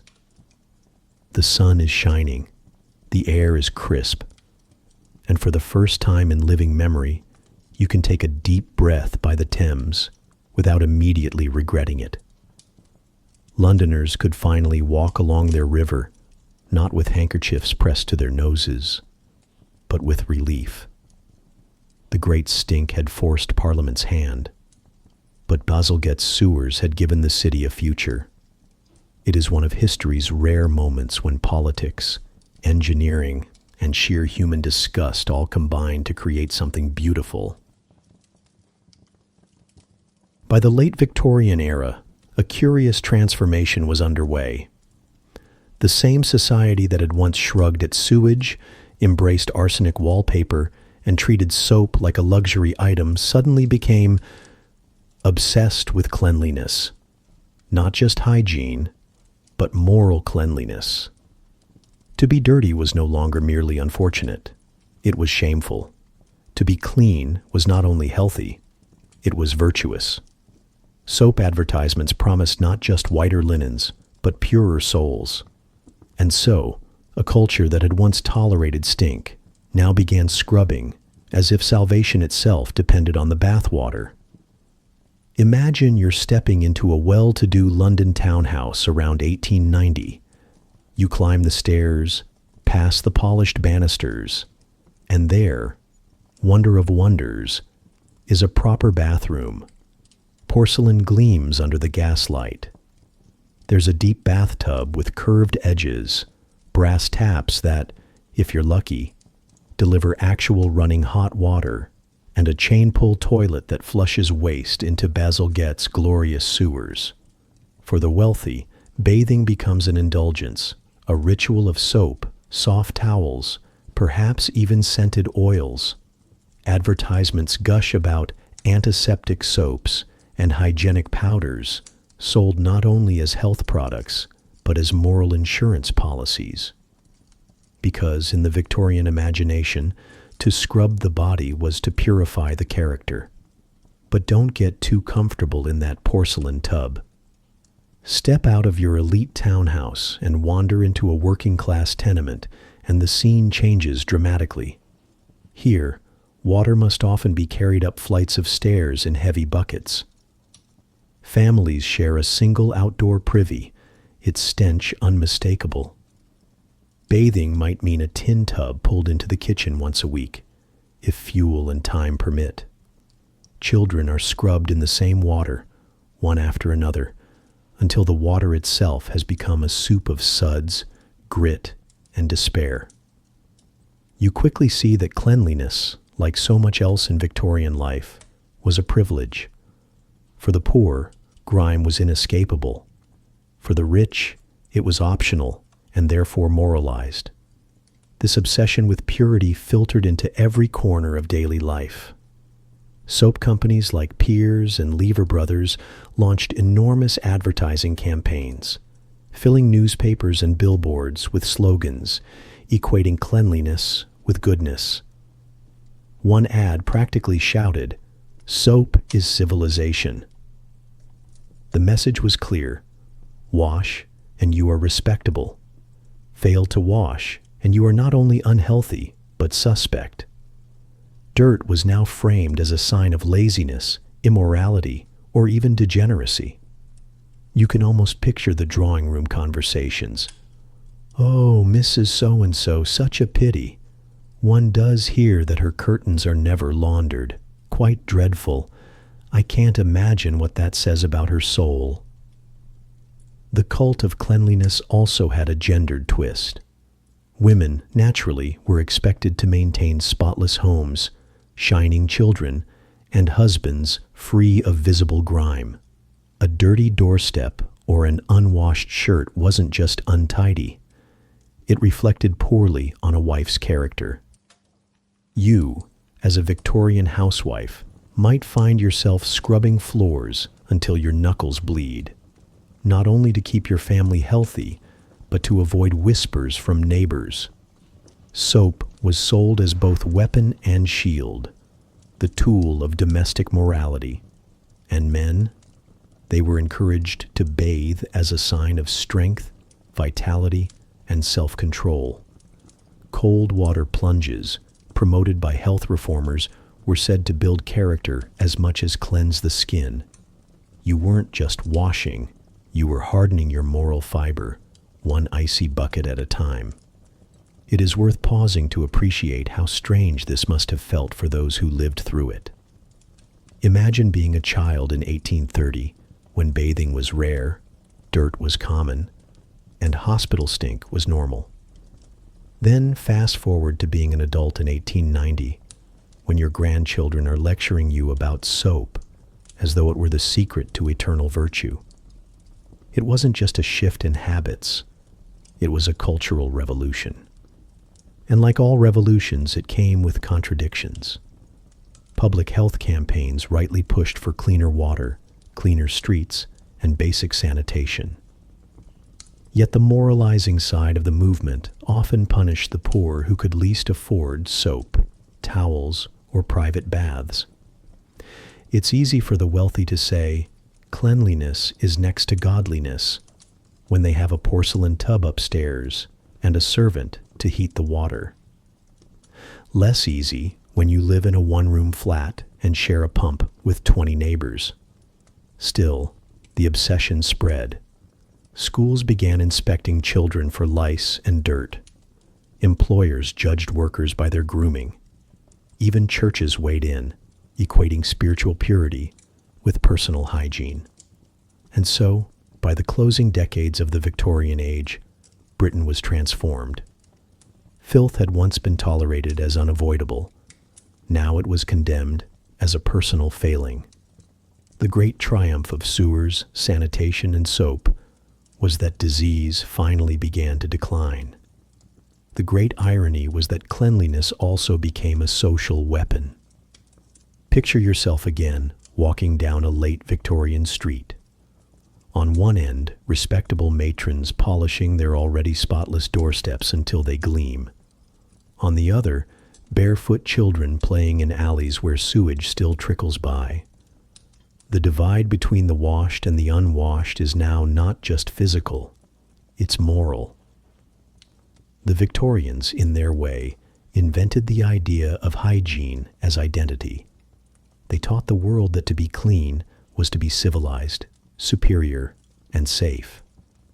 And whether you're luxuriating in a porcelain tub or crouched over a tin basin with a rag, you feel the weight of that idea pressing in.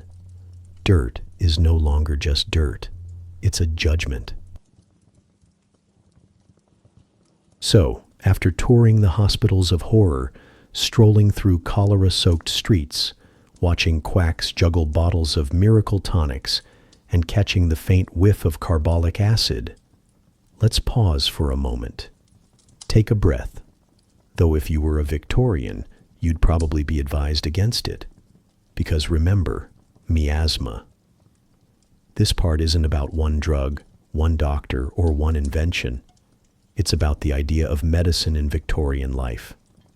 Because for Victorians, medicine wasn't just science. It was survival. It was culture. It was class.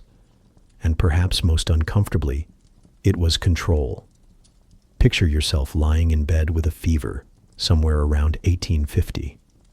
On your nightstand, there's a familiar little bottle. It's laudanum, of course.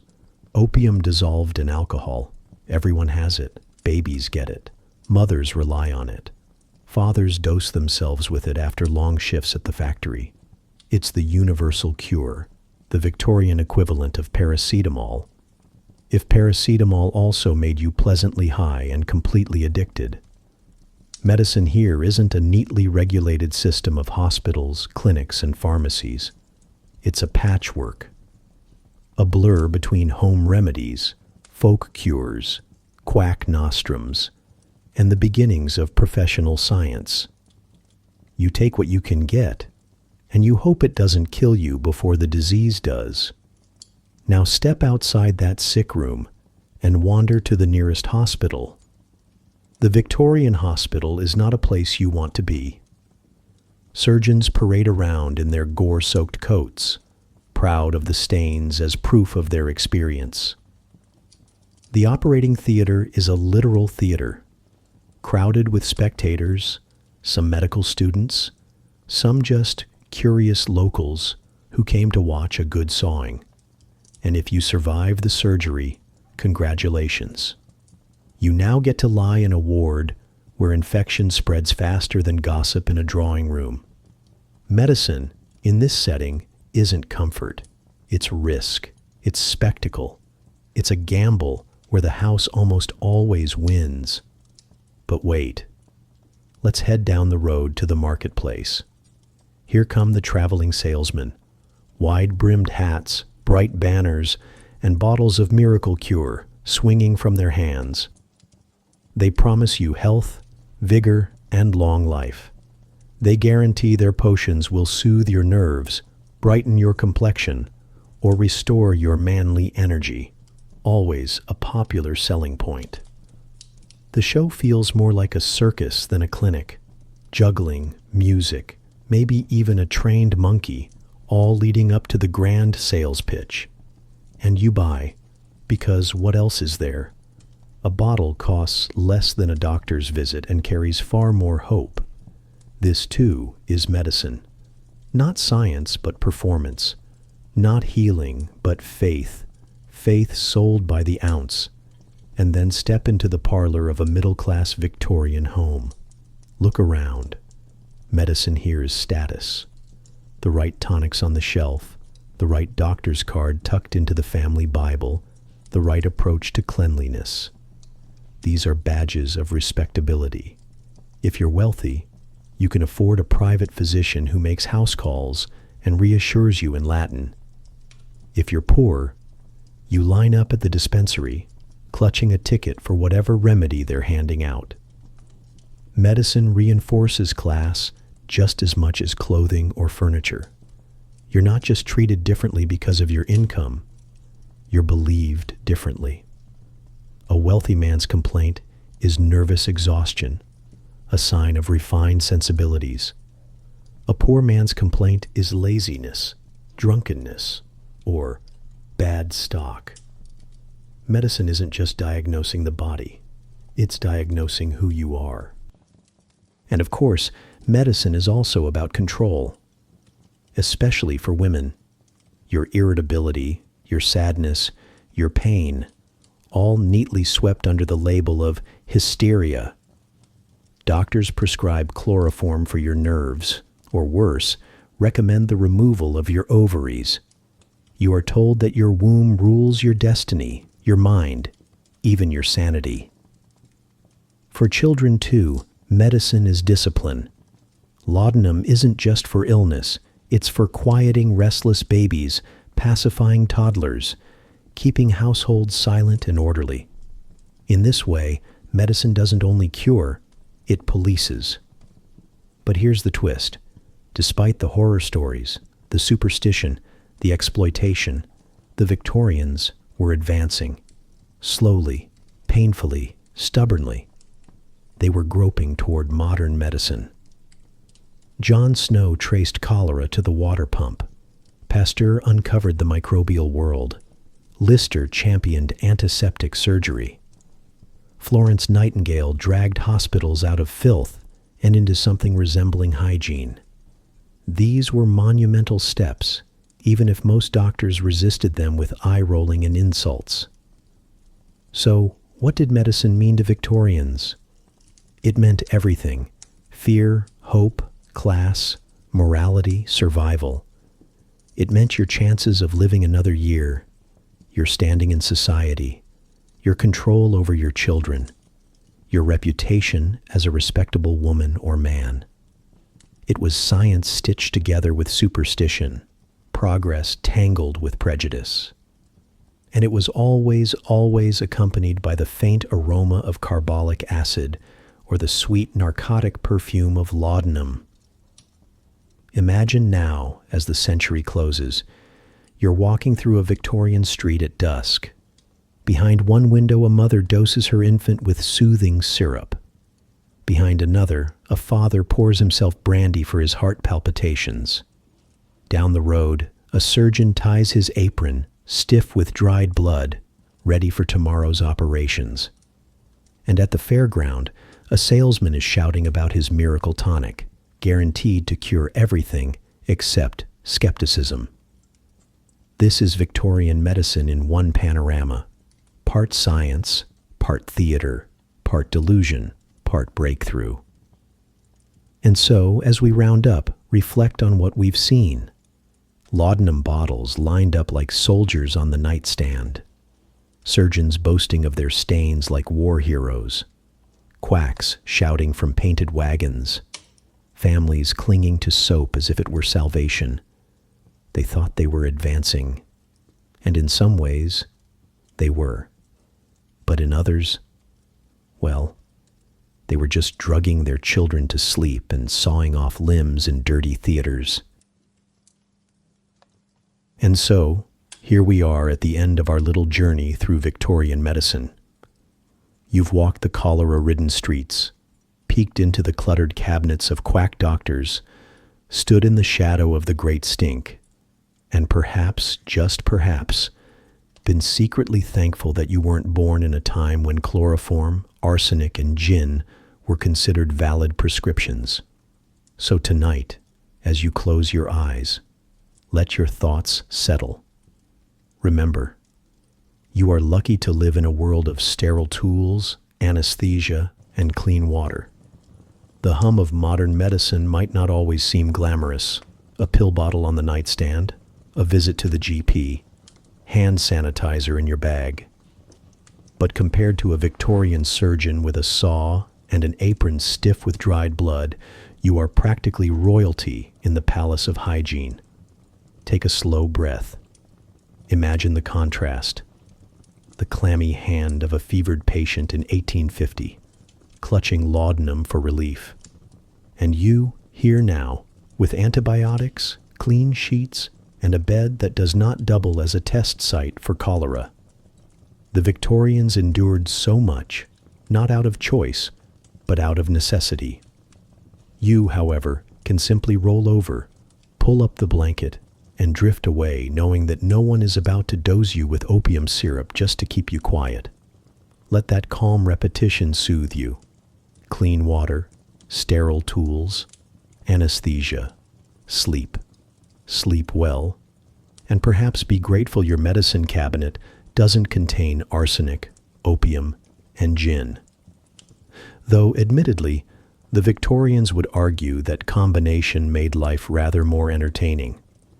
And as the last thought of the night, carry this with you. Progress is never perfect, but it does move forward. One hand-washing doctor mocked into madness paved the way for hygiene. One engineer with an idea for sewers spared millions from disease. One nurse with a lamp changed how hospitals worked forever. So let yourself rest. Good night. And don't forget, wash your hands, always. And if you found comfort here tonight, remember, every like and subscribe tells me I'm not just whispering into the dark. It lets me know you're out there, listening, and that the work is worth it.